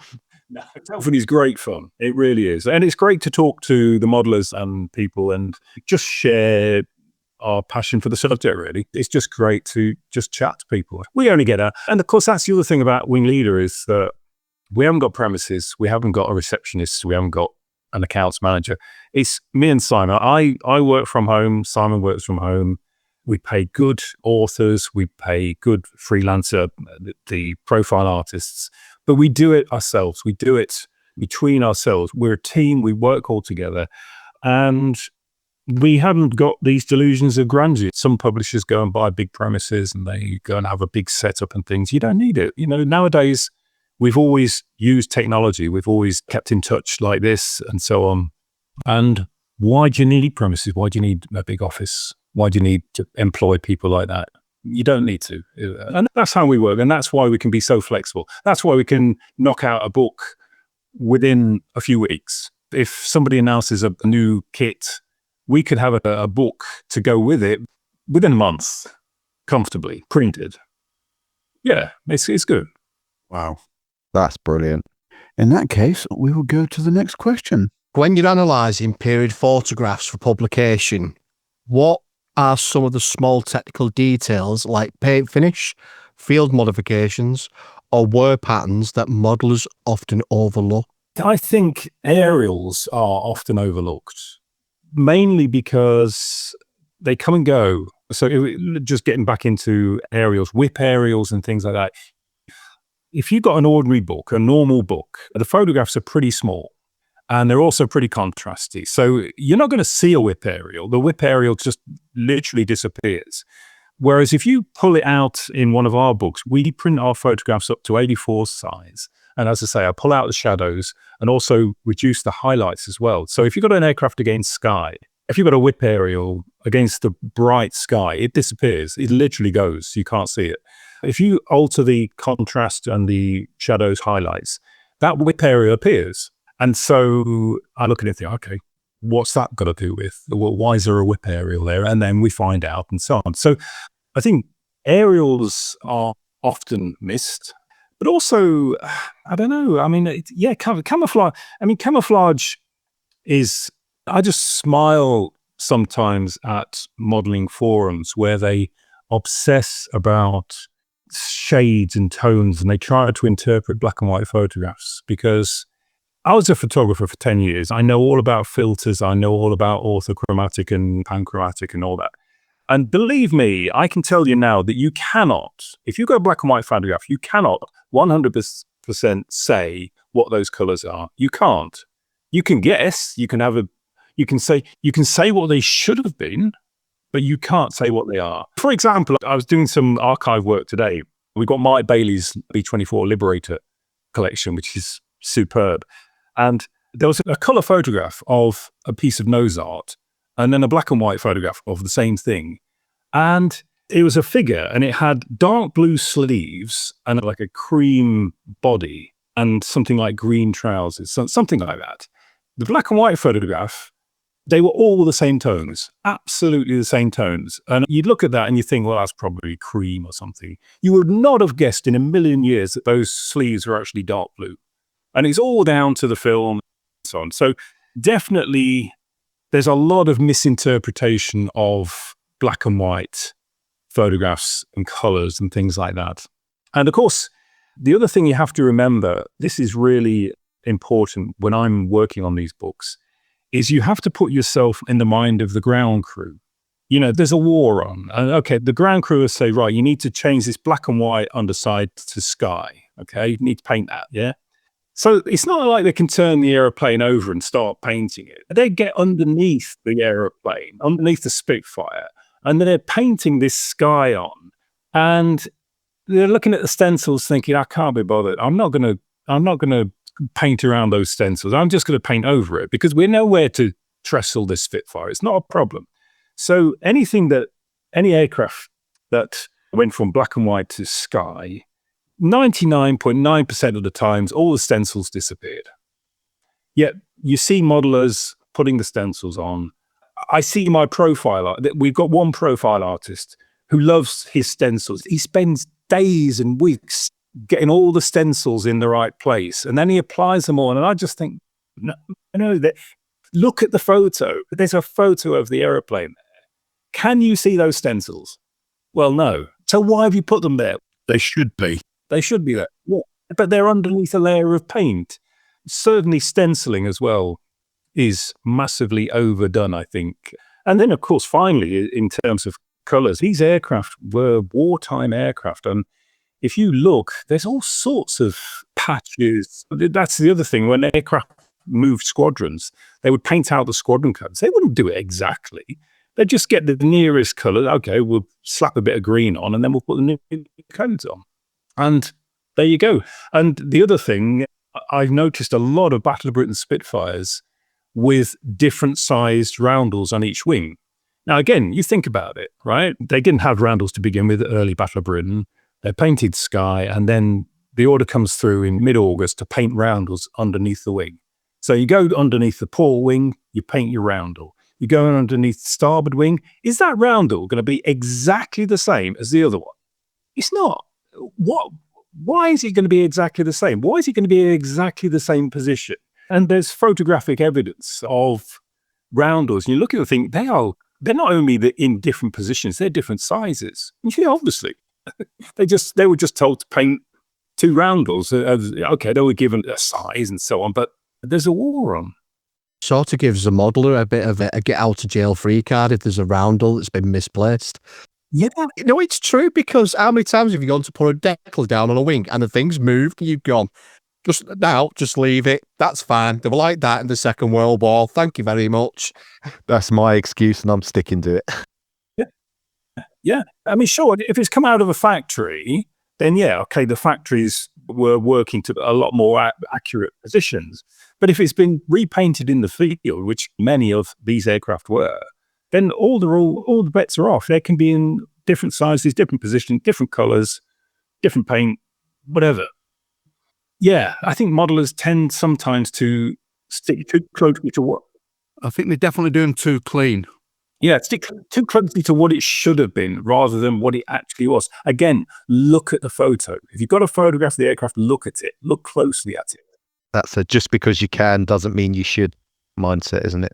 The other thing about the pictures, the weathering, you think, by God, look at the state of it. Yeah, absolutely. Yeah. I wouldn't want to get in that and go to war in that thing. It looks like it's on its last legs. Yeah. I mean, the oil, the Merlin famously leaks oil. So any operational Battle of Britain Hurricane and Spitfire will have an awful lot of oil underneath, unless you had a particular insistent commanding officer who wanted them to wipe it all off every day.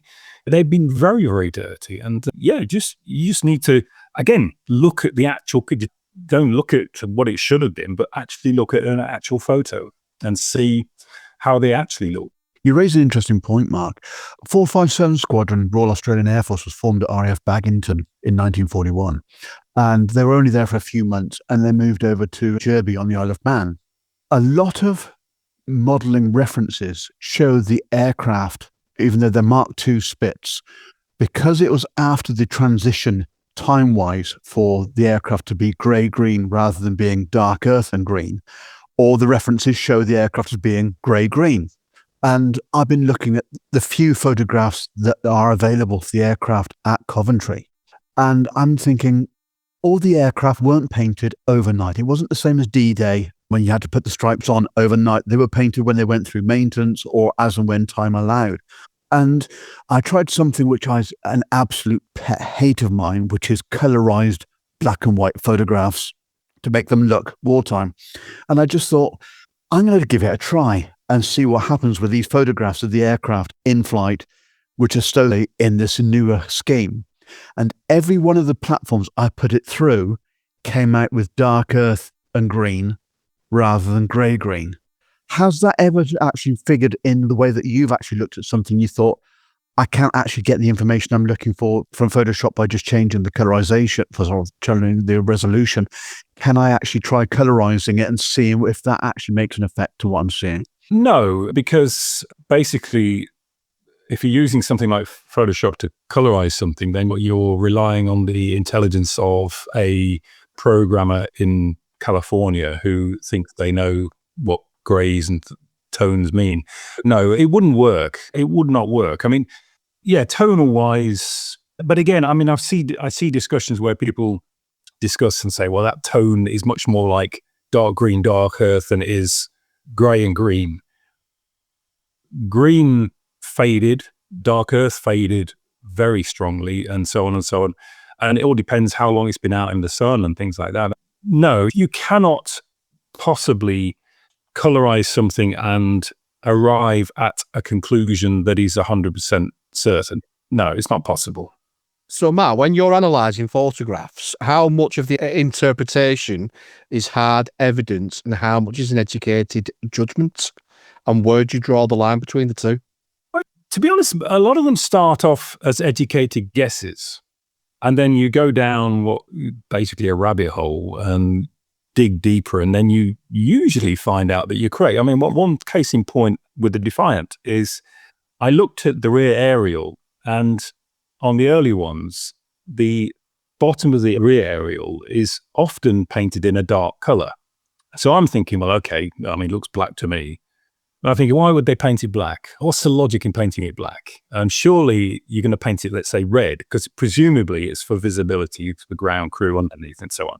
So I thought, I'm going to get our profile artist to paint that red. It's a gut feeling, but I'm going to get them to paint it red. And so I went down a few rabbit holes looking for photos, looking for information. And yeah, I found a photograph that showed a museum example with it painted red. So somebody else at least agreed with me, and that must have come from somewhere. And I think I found it mentioned in a book as well that it was painted red. So a lot of these start off as, well, yeah, that's interesting. Let's try and find out about that. And it's a case, I think a lot of it is a case of looking in the right place. If you do a general search, like if you Google, what's the bottom of a Defiance aerial painted red, then you'll get nowhere. But if you go into certain things like interviews with ground crews or something like that, then you can actually find a lot of things that you didn't know. The thing that clinched it for me for the red thing was one of the famous press sequences of 264. The photographer, it was from out of Curtin in Lindsay, and the photographer took some pictures below cloud, then he took some pictures above cloud. And when he got above cloud, he stuck an orange filter on, because suddenly all the reds go really light. But again, as a photographer, that makes sense, because you go above cloud, it's really bright to begin with. So you want to put a filter onto, like a neutral density filter, but also you want a bit of tone in the sky. So you stick a orange filter on, you get tone in the sky and the clouds, because that's what an orange filter does. So this guy obviously put an orange filter on. All the reds suddenly go light. All the blues start to react. The blues basically go dark. And we've got them on both pages, below the cloud, above the cloud. And you can see that the roundels have suddenly gone from dark to light, or light to dark. And the tip of the aerial goes from very, very dark to quite light, which means it's red. Or, 99.9% is red, because it's reacted as red would do with an orange filter. So, yeah, basically start off with a question, then either come up with a theory and then try and find if that theory is true. But basically, the best thing is to come up with a question and find an answer to it. Generally, historians should not come up with a theory first. You should really go in with an open mind. I mean, there's one particular guy who I had a conversation with at Telford who was obsessed with the dam busters, and he was obsessed with the rear light position and so on and so on. And he started off with the theory that the rear light was in the center, in the bomb bay, and not the rear fuselage. And he's spent years trying to prove that. And that's the wrong way of doing it. What you've got to do is start with an open mind and say, look, I don't know where this is. Let the evidence tell me where it probably was, rather than saying, I think it was there and I want to prove that. So he was coming up with all these different photographs. Said, look at that picture there. Can you see that bit? That's that. And no, it's not. You just want it to be that. So yeah, I mean, with the photos, it's really a case of looking at something, thinking, what is that? I don't know what that is. And then trying to find out what it is. And I think half of the skill comes from knowing where to look in terms of references. Brit Modeler is a great place. There's a lot of clever people on there. There's quite a few who aren't that clever, but you get to spot the ones who actually know what they're talking about. And again, they may not give you the answer, but they give you a clue. They give you the same when we put something on Facebook. Anybody know what this is? I guarantee you'll get answers that are complete nonsense. Very confident, they'll say, yeah, it's this, it's that. And you think, okay, that was very confident. And then somebody come and say, well, actually, no, it's this. You think, yeah, it is. You get clues. You get, that makes sense, because if it's that, then that makes sense. The others don't make sense. And if it doesn't make sense, it probably isn't true. But eventually you get an answer that makes sense. And then you can put the bits together. So just slow detective work, really, I suppose, is the answer to that. Okay, well, that leads into my question quite nicely, in that WingLeader seems to uncover photographs that many people have never seen before. How much of your work involves building relationships with private collectors and archives around the world? Simon and I have been collecting photographs for 35 years. Simon the first big collection he bought was Chas Bowyer's collection. Chas Bowyer died, and for some, I don't know how, it was offered to Simon, and it was an awful lot of money at the time, but he bought it because he thought it was a good idea to buy it. And we've done that ever since, really. This goes back to the year 2000, I think, 1999, 2000. I had the idea I knew a lot of authors, like Chris Goss and so on, and they all had these wonderful photograph collections in envelopes, in their drawers, in their house. And I thought, wouldn't it be great if we could get those pictures scanned and put them into one database, ideally online. And this is 2000. And then everybody could see what everybody else has got. And then maybe we can trade between them. And so I set up WorldWar2Images.com with that exact purpose. So we got photographs from Chris Goss's collection, Andy Saunders, Alfred Price, and obviously Simon's Chas Bowyer stuff and so on, and some of my stuff. And we uploaded it. And of course, this was the year 2000. The only photo libraries in the year 2000 were ladies with very little on. This was before the IWM. This was before Getty or anybody had an online photo archive like that. That was the original idea. So since then, Simon and I have been buying collections, either in auction. It's got to the point now where people know that we buy collections. So we're now being offered collections when an author dies or something like that. For however it is, they end up usually coming to us and say, do you want to buy a collection? And we usually go and see it and have a look through and think, yeah, blimey, 6,000, because it's usually in the region of about 7,000 photos. And it costs us a lot of money, but we think it's worth it. What we try and do is, obviously, we scan all the photos and then we try and sell them on eBay. And so it covers a lot of the costs. But it's like recently, Mike Bailey's collection, B-24, might have the world's greatest collection of 8th Air Force B-24 photos, without a doubt. And we were offered this collection, 7,500 photos, all sorted by bond groups, from private individuals over 30, 40 years, and some copy prints and so on. And we thought, we've got to buy it, because we both knew Mike, and we knew that he wanted his collection to be preserved. I think he wanted it to go to the Norwich Memorial Library or something like that, the 8th Air Force or 2nd Air Division, something like that. Anyway, if we hadn't bought it, it would have just been scattered. So we bought it, and we've just spent the last 6 months scanning 7,500 photos. And we've got a good friend of mine, Dave Pratt, who has captioned every one of them into a really big database. And not just what's B-24 or whatever, but the whole works, the nose art, everything. So we've got this incredible database now of these photos. And I'm just in the process of uploading these to our archive, and we'll launch it soon, I think.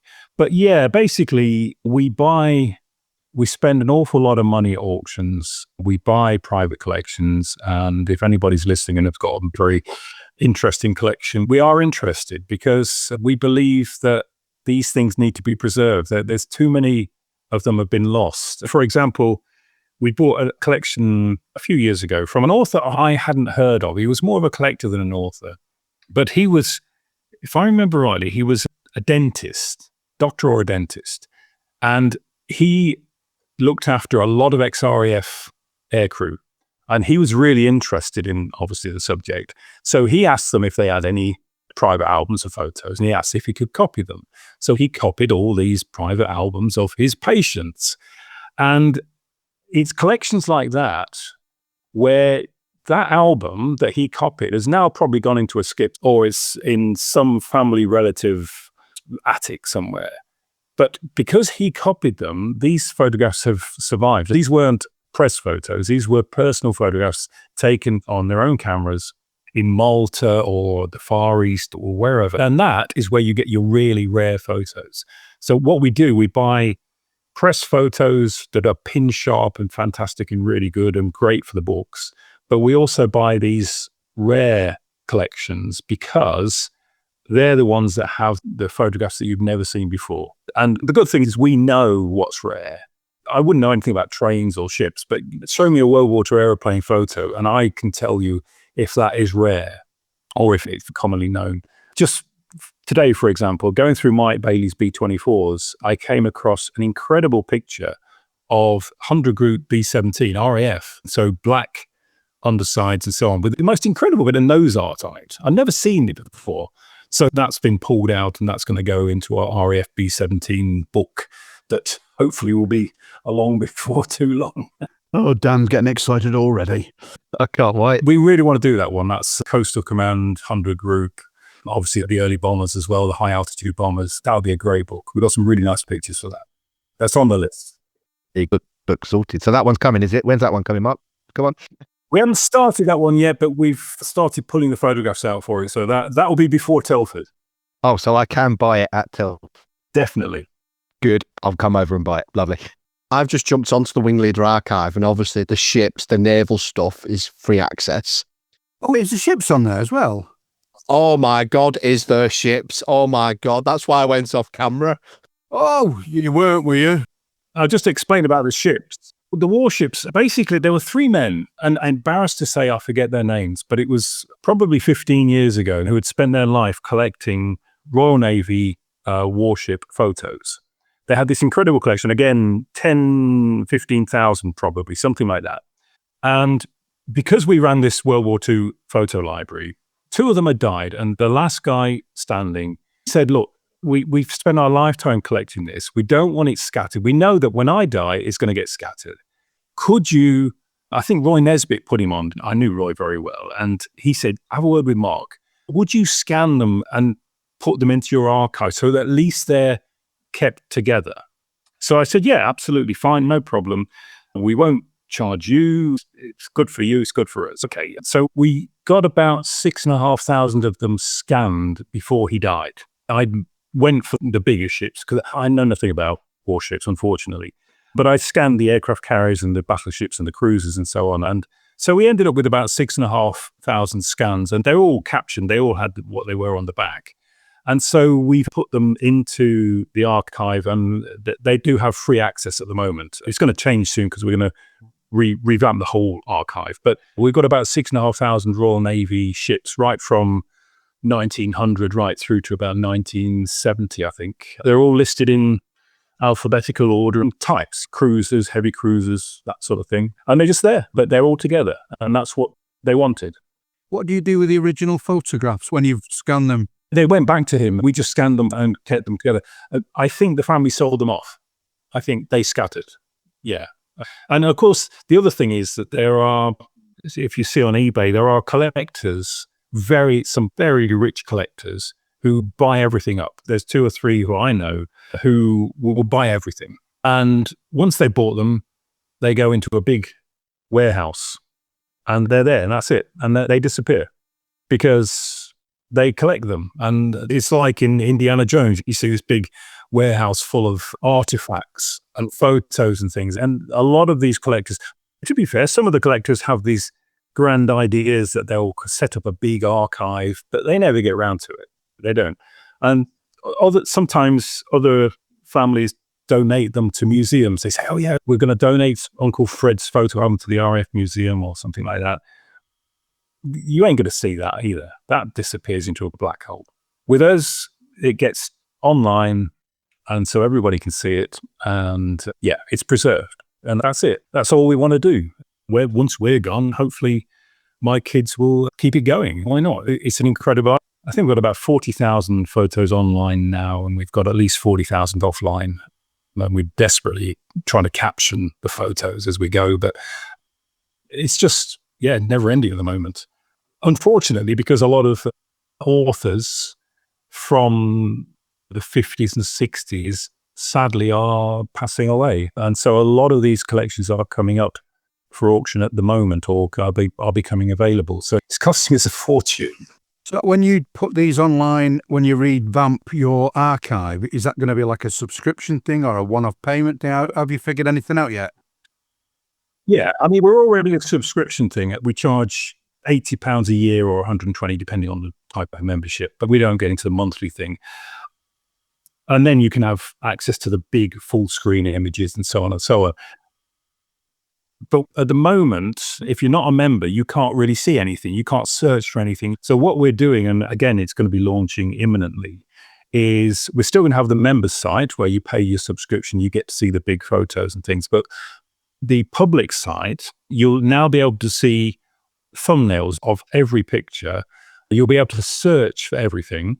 So search for Uncle Fred. If we've got a picture of him, you'll find it. And more importantly, the Google bots can find it as well. So that if somebody does a Google search for, I don't know, Spitfire radiator, then it should finally find it in our archive. Because when our archive at the moment is behind a paywall, then the Google bots don't get in there to do it.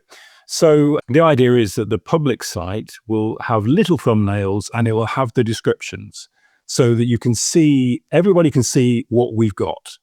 And then if you want to see big photos, then you pay your subscription. And the point is the subscriptions basically go towards funding new purchases. And we must spend over £30,000 a year on these photos. And we don't get £30,000 a year from subscriptions. Every subscription that we get to the archive goes towards us buying new collections in auctions, really. So it kind of works. The public site will be shortly accessible and searchable to everybody. I've been a paid member for a while now, only the £80 because I couldn't afford the 120, but it fulfills my need. But you're looking at the web address, for those that haven't seen the site yet, is wingleaderarchive.com. And I'm just having a quick scroll through whilst we're talking here. You can search by RAF serial number archive. In that, you've got 13,189 photographs in 59 sub-albums alone. You've got archives for interwar aircraft, World War I. You've got World War II, post-war aircraft. You've got airfields. You've also got other subjects. You've got some military vehicles, warships. There's all sorts in there. It's a fantastic resource, and there's a lot of information that, okay, it's not obviously in the books, but there's so many photographs you can't physically put them into books. It's a fantastic place to just continue your research for the subject. Well, the interesting one there is the RAF serial number archive, because I think 3 years ago we bought a collection, exactly that, RAF serial number archive, at an auction. And I don't know who it was, but this guy had obviously spent his life collecting 6x4 photographs of RAF aircraft that you could see the serial number on. And he catalogued them right from the early A series, or the number series before the A series, right from the First World War all the way through to about 1970, 1980. So the XX and the XZ series. And we bought this.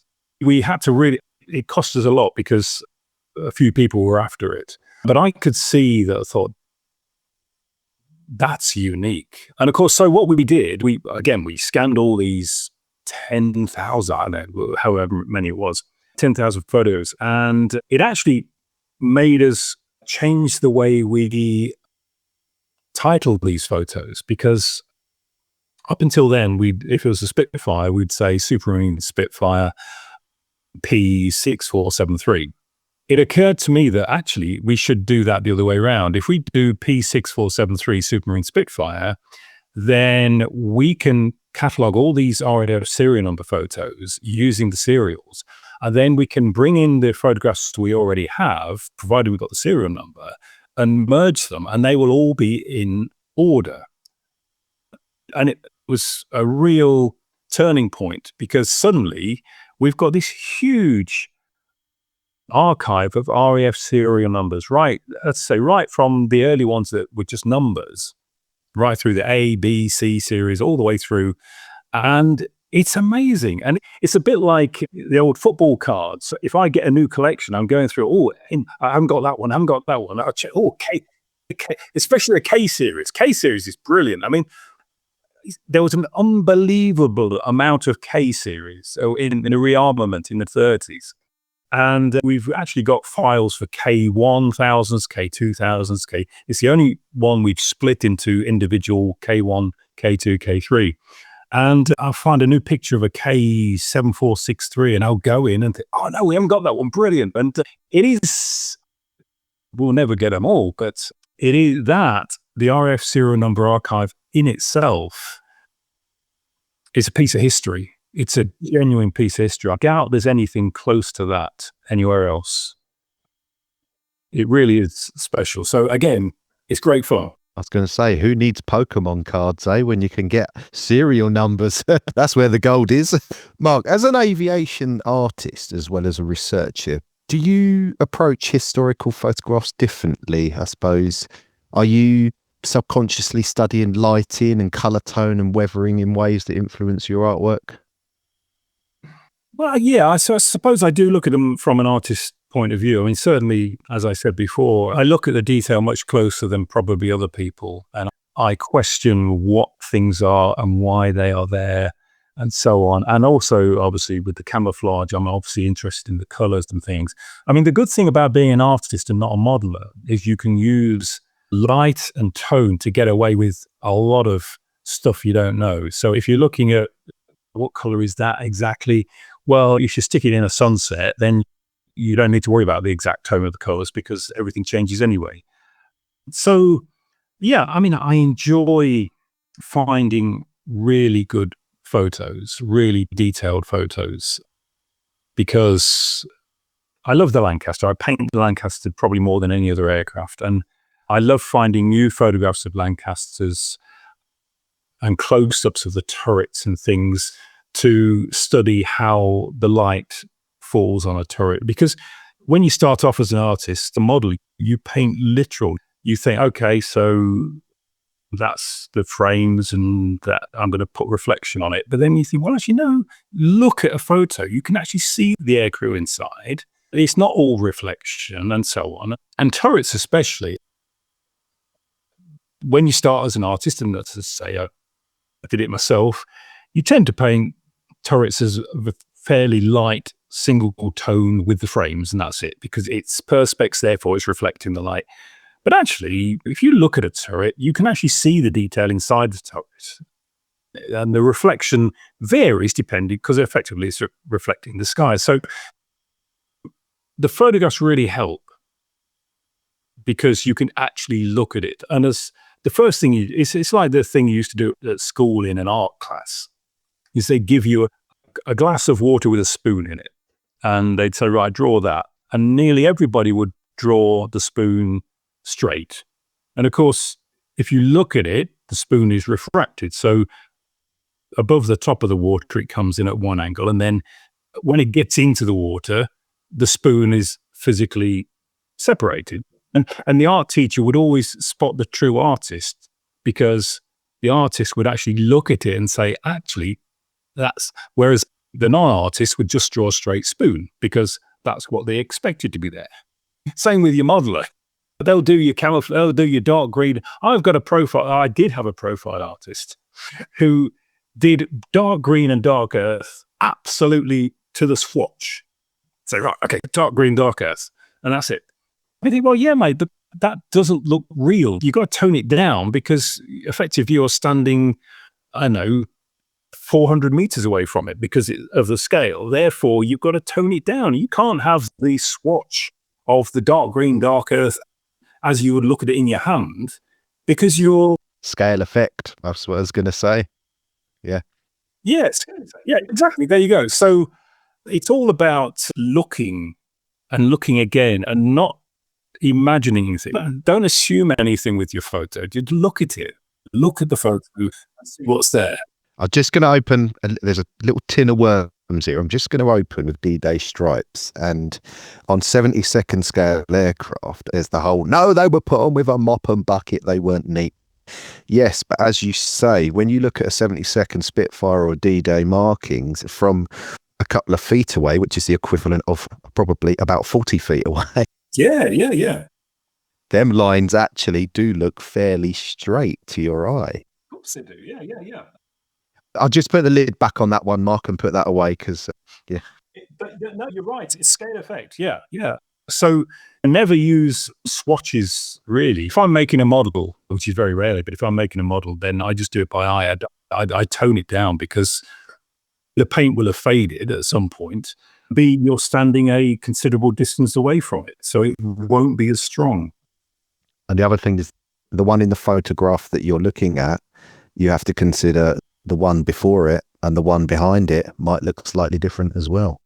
Absolutely. Yeah, probably did. Proper can of worms, that, mate. Yeah, I know. I did put the lid back on it nice and tight, Mark. We'll open that one another day. That can go along with the egg-shaped roundel underneath that's nowhere near where the other one is. Yeah, and the painted over stencils. I'll dig out some photographs to show you, definitely. Yeah. And painted's not probably the right word. I think it was more daubed. So, Mark, have you discovered something during your research for WingLeader that fundamentally changed the accepted understanding of a particular aircraft unit or camouflage scheme? I suppose one of the biggest and most controversial things that we've ever done is obviously the Dambuster Lancaster. And as I mentioned earlier, the obsession with where was the rear spotlight. And this gets people so worked up. But for various reasons, we are 99.999% sure that the rear spotlight was in the rear fuselage, in the escape hatch or the undergun hatch, as was on the Type 464. There's a lot of reasons why we think it was there, not least of which we dug up EDA-25 in Doullens in France, and we actually found that undergun position. We dug it out of the ground. So I've actually held that undergun position, and we've done all the research. So we are very confident, and I've always been confident that's where it was. I did a lot of painting to Peter Jackson over the years, and we discussed it, and he also thought it was there, and they've done more research than anybody else. So anyway, that was a pretty ground-changing thing, because up until then, pretty much everybody thought it was in the bomb bay. Because I remember when I was first started painting Dambusters, and I tried to find where it was, and I think it was John Sweetman's book I used, because John knows his stuff, and he intimated that it was in the bomb bay. And a lot of the early model kits had it there as well. And we just changed the thinking on that, and model kits now, I think most of them, certainly the Qatari one and the Wingnut one, had it in the rear fuselage. So that sticks out as something definitely that I think we managed to change thinking of. But there's smaller things as well, thanks to Pete Allen. Pete Allen, who writes our Lancaster books, he knows this stuff. Talking about experts, Pete, just doing a big book on a Lancaster for us to just get all of this amazing knowledge out of his head and into print. But talking about the aerials, there's a couple of aerials that we put on the rear fuselage, and we identified them as TR 1183s or something like that.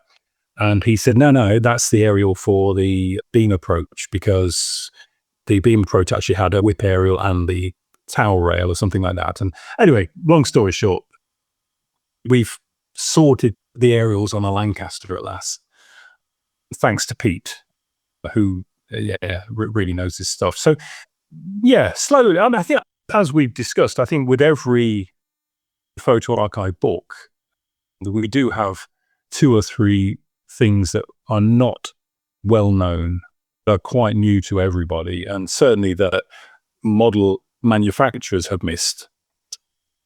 So I think we've come up with quite a few, and hopefully we will continue to. Does it surprise you how much gets missed?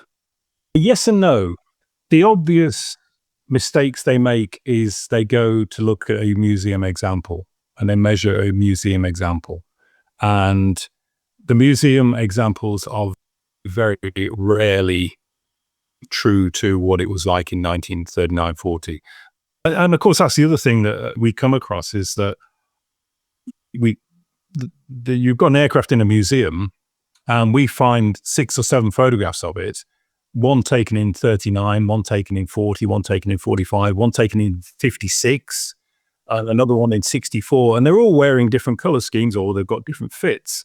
So the model companies, certainly until recently, used to go and just scan a museum example and say, yeah, there you go, there's your Spitfire, or there's your Defiant, or there's your ME410. And they never used to really consult the experts who say, well, yes, all very well, but that wouldn't have been there, or that wouldn't have had that, or that would have been different. I think they do a bit more now. I think they realize.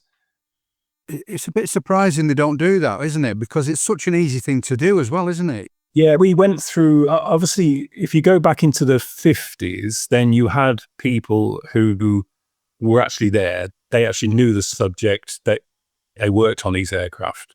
So they probably had a better understanding, ironically, back in the 50s and 60s. And then you have this period where they're just making the models go and then they're not really thinking it through. I think now, people like Wingnut and Qatari, Richard Alexander, who was both obviously, he's obsessed with detail, and we have many long conversations. Richard did my first Lancaster with me, and we argued quite a few times about certain bits and pieces, but Richard is obsessed with getting the detail right. I went to Cosford with him after Telford, and he had his tape measure out, and he was measuring the seat in the Wellington rear turret and things, the size of the straps and things like that.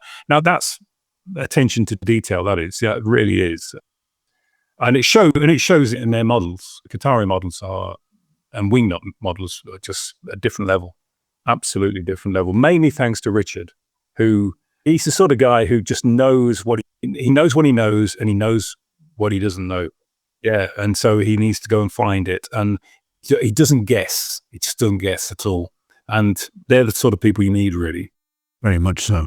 It's the little aviation nuggets you pick up in conversations from people as well that sometimes put you into a complete rabbit hole of where you actually think you're going to go with something.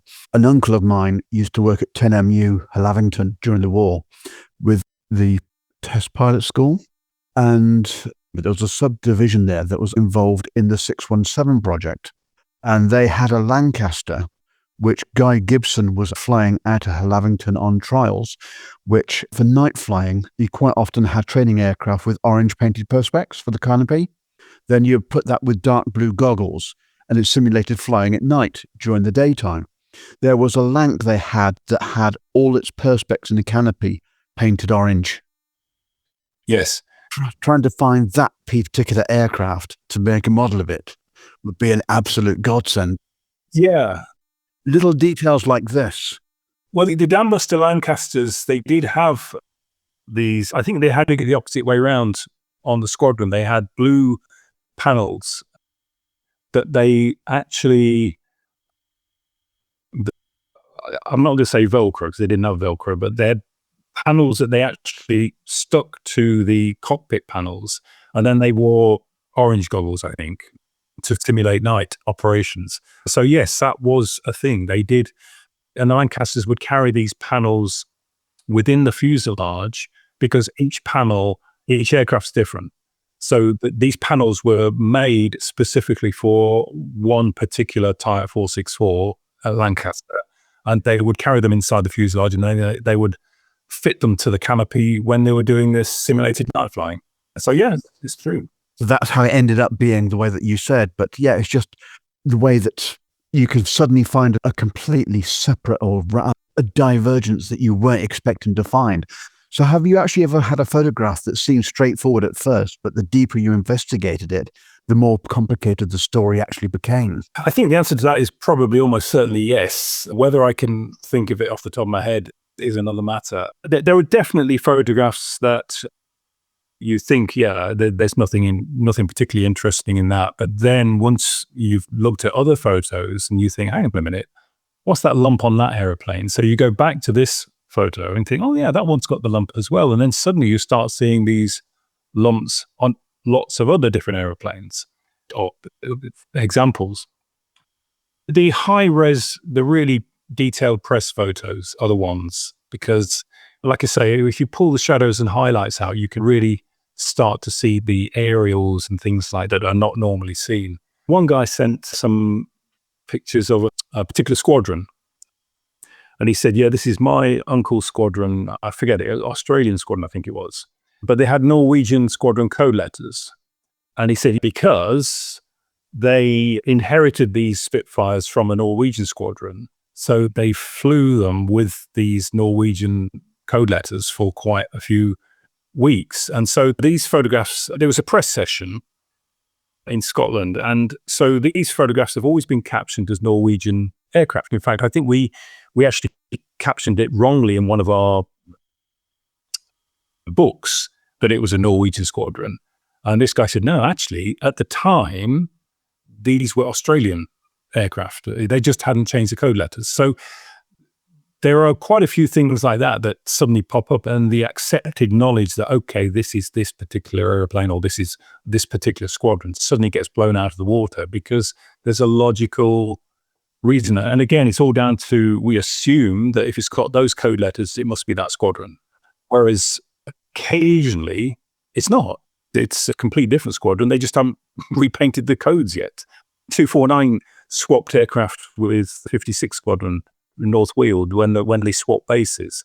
And as far as I know, they didn't repaint their letters for a good week or so during the Battle of Britain. So 249 were flying with US codes and 56 were flying with GN codes for at least a week in the battle. So if, as an artist, you're painting a specific incident, you got the wrong codes on. But if I stick US codes on, say, yeah, this is Tom Neal shooting down the Germans in the 249 Squadron Hurricane USD or something like that, people are going to say, no. And it's not worth it. I think a week later when they actually changed them. So yeah, occasionally things crop up like that. Yeah. Okay. Fascinating. Dan. So, for listeners who might not realise the work involved, what does the journey of a single photograph look like from archive discovery through to research, caption writing, and finally appearing in a WingLeader book? I think the best way to describe that is to describe the process that we have for making the books. Yeah, we buy photographs at auction, we scan them, put them into the library, caption them the best we can, and then they're in the archive. To create a book, first thing we do, we decide, okay, what subject? Let's talk about the Defiant because that's what we're going to do. So we decide to do the Defiant. In this particular case, we counted our Defiants and we had about 120. And I spoke to Andy Thomas, who has got an incredible collection of rare RAF photos, World War II photos. And he said, I've got about 80. So I said, okay, we've got about 200 between us. Now, a lot of them are duplicates. A lot of them are the same. We've got copies of the same one. So what I did, I gave all of ours to Andy. He got all of his. He did a layout. He gave me a rough running order. So he dropped them into sections. He prototypes section 1, tail section 2, day fighters section 3, night fighters section 4, and then other uses. So air sea rescue, 100 group, and target tugs.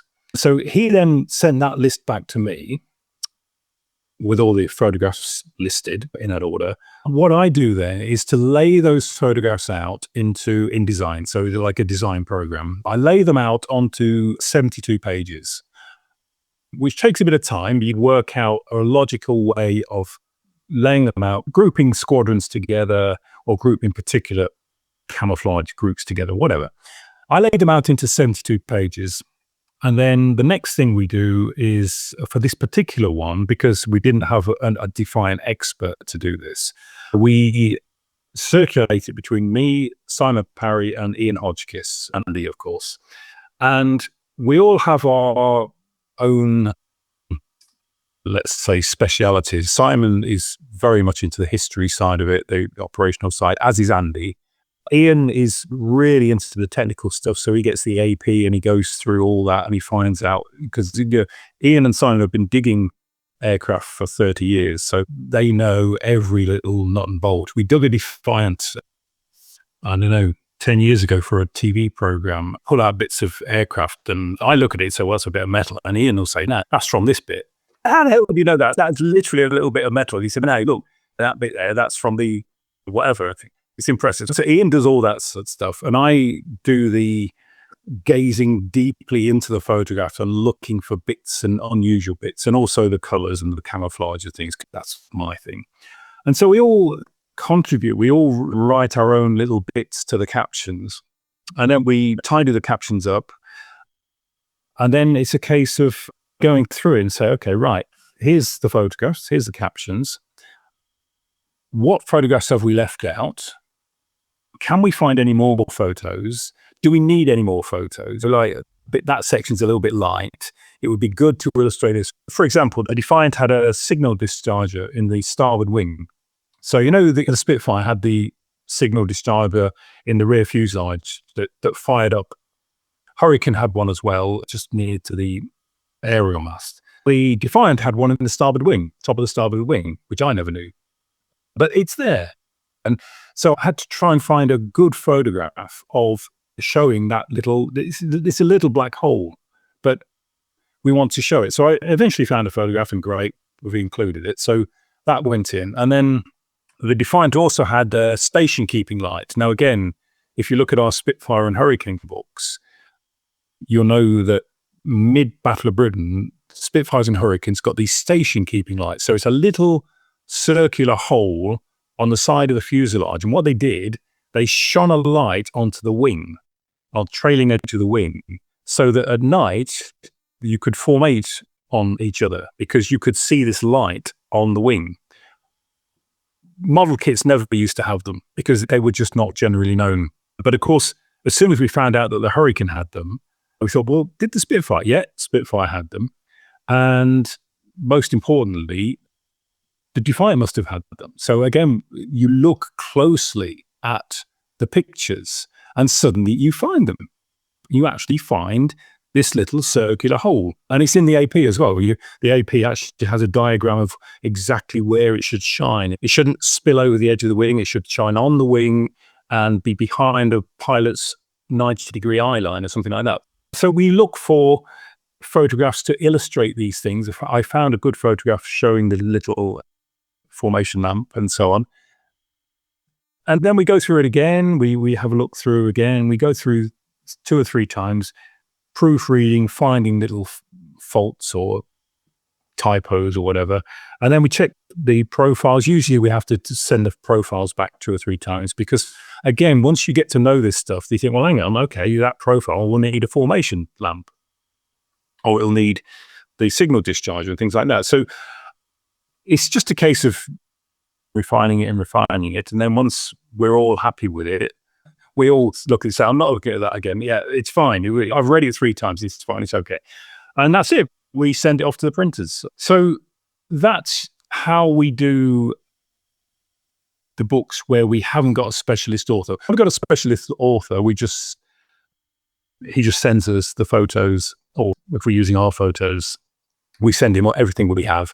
Again, he sorts them into a certain sequence, writes his captions, I drop them in, and then I send them back to him. And again, I will look at them, I'll look at the photos, and if there's something he hasn't covered, I'll say, do you know what that is? And if he doesn't know, then I'll say, okay, well, let's find out. But generally, the expert authors, I don't need to do much at all. They know their stuff. And that's it. And the process usually takes about a month from start to print. This doesn't take long, or it shouldn't take long. We had one author. Okay, some authors get it, and some authors don't get it. We had one author, I won't name him. He spent about 2 years on a certain aircraft type. And I say, mate, seriously, this should take 3 weeks, no more than 3 weeks. If you take more than 3 weeks, you're doing it wrong. 2 years. He was going down so many rabbit holes. Say, yeah, but I've written to the Air Historical Branch and they're going to send me this. And no, send me 2 pages. Just look at the photographs, tell us what we see. Say what you see, that's all we need to do. So some authors get it, some authors don't get it. Do you sometimes feel like you need to get one out if a certain manufacturer is bringing out a flagship kit? Yes. You'd like to tie in timing. I know it might not work all the time, but if you can, I suppose it helps, doesn't it? It does. I mean, we're considering doing the Canberra at the moment because Airfix are launching a Canberra.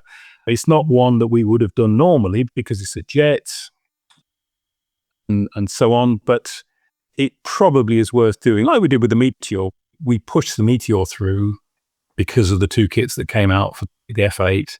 And I mean, it did quite well. So there is logic in us producing a book to go with a kit.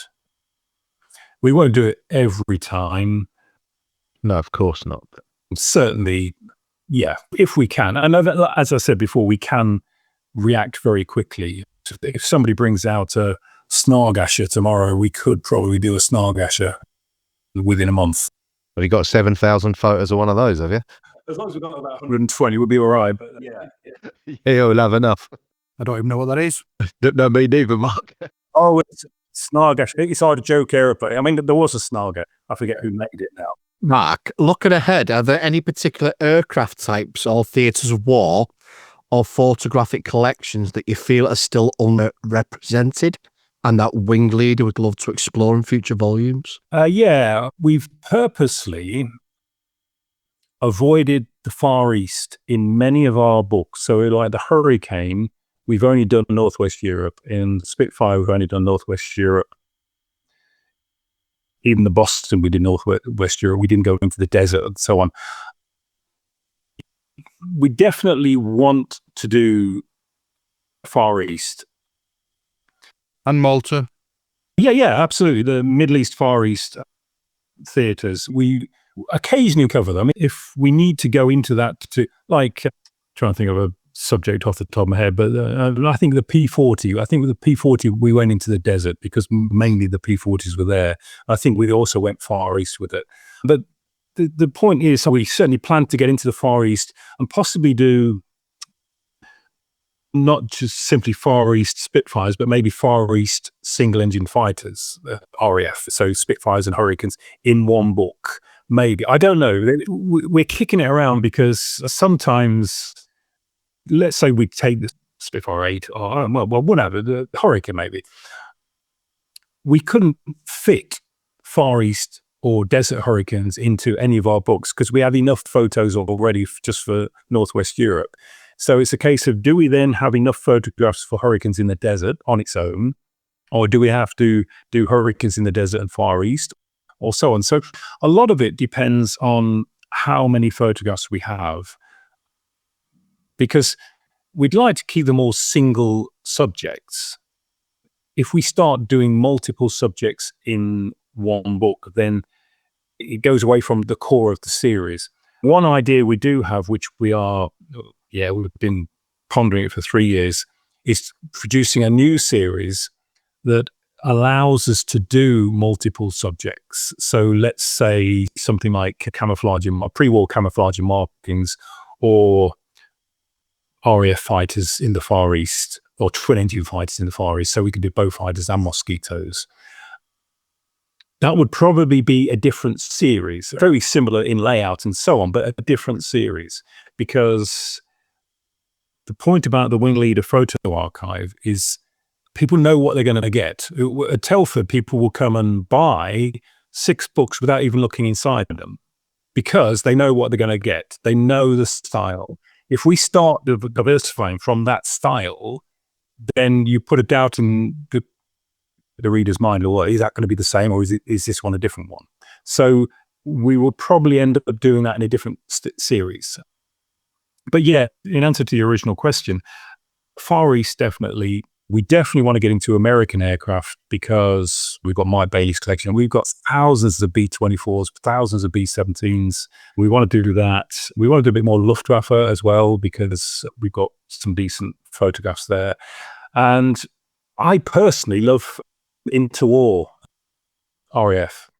I love the Wapiti. I love the Heart and the Hind and the Fury and the colors. They're amazing. So I'd love to get into that a bit more. I don't know how commercial they would be, but if we don't be books on them, I think I'll probably paint them. It's something like that. But that's just a personal thing. I do like interwar RAF.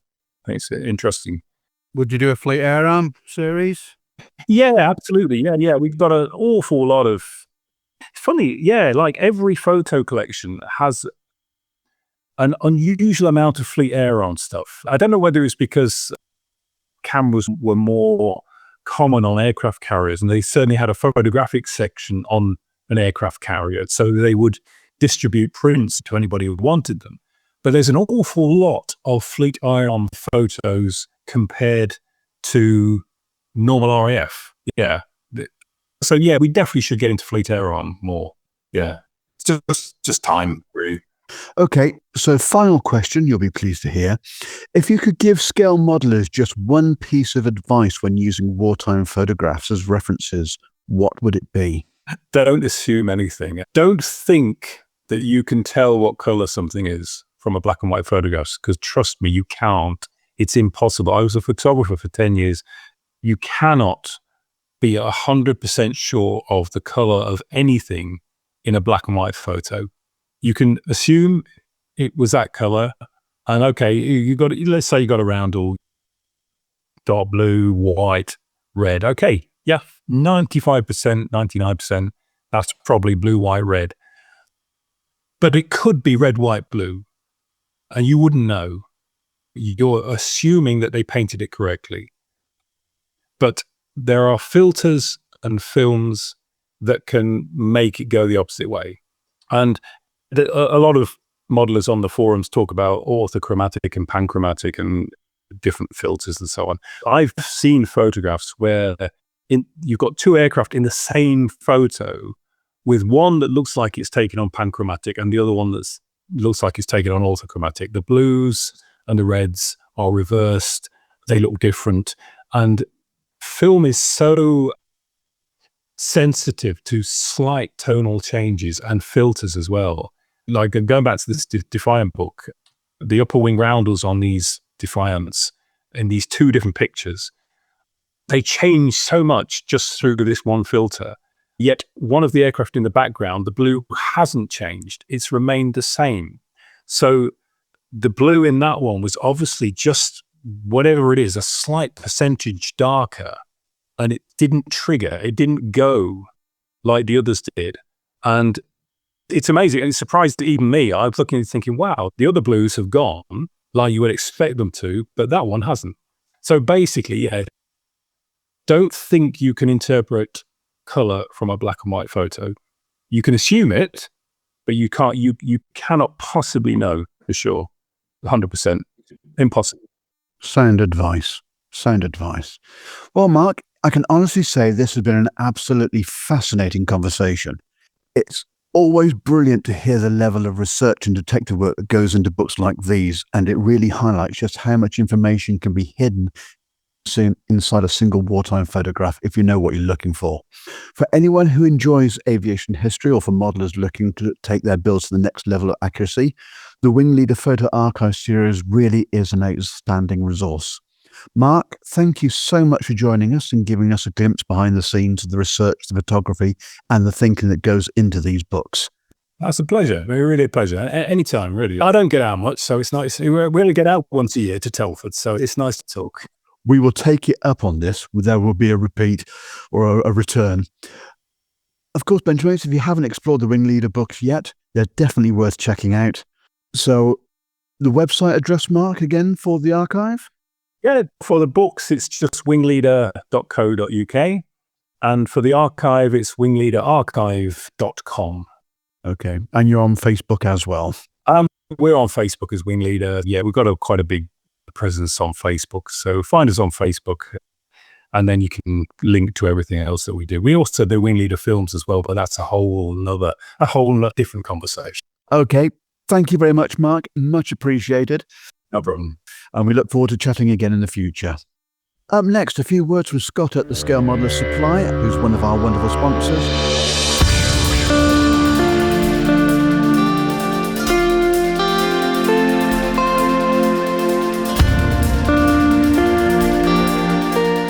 Are you looking for top quality paints for your next project? Then look no further than the Scale Modeler Supply. Hi, I'm Scott, and as a passionate modeler myself, I've spent years creating the SMS product range, designing them specifically with a scale modeler in mind. We've worked extensively to develop our acrylic lacquer paint range to not only be airbrush ready straight out of the bottle, but also to be very easy to use so that anyone of any skill level can create professional results with minimal effort. Just give the bottle a good shake, pour into your airbrush and spray at 15 psi. So dive into your next project with confidence, knowing that you're backed by one of the finest hobby paints on the market. Head over to our website scalemodeler.com.au to check out our full range and to find your closest retailer.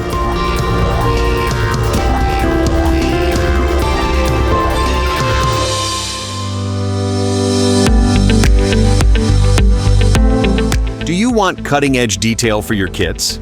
Then take a look at Phase Hanger Resin Accessories, run by USAF veteran Mike Reeves. With real-world aircraft experience as a crew chief, Mike knows exactly where accuracy counts. And today, he's bringing that knowledge to life with precision 3D printed parts. From seamless intakes and nozzles to dropped flaps, pods, pylons, and cockpit upgrades, Phase Hanger's prints capture the crisp edges and fine detail that limitations in injection molding just can't reproduce. From 1/72nd to 1/32nd scale, you'll find add-ons from Cold War classics to the latest frontline jets with frequent new additions to the product range. Every piece is designed by modelers, for modelers, and faithfully reproduced on state-of-the-art printers and shipped worldwide, and are ready to drop straight into your next build. With additions to the product line landing all the time, there's always something fresh to elevate your next build. Explore the full range at phasehangerresin.com and follow Phase Hanger on Facebook and Instagram for regular updates and inspiration. Phase Hanger Resin Accessories, authentic detail designed with a veteran's eye and available to modelers everywhere. Phase Hanger is a proud sponsor of the Beyond the Box Art podcast.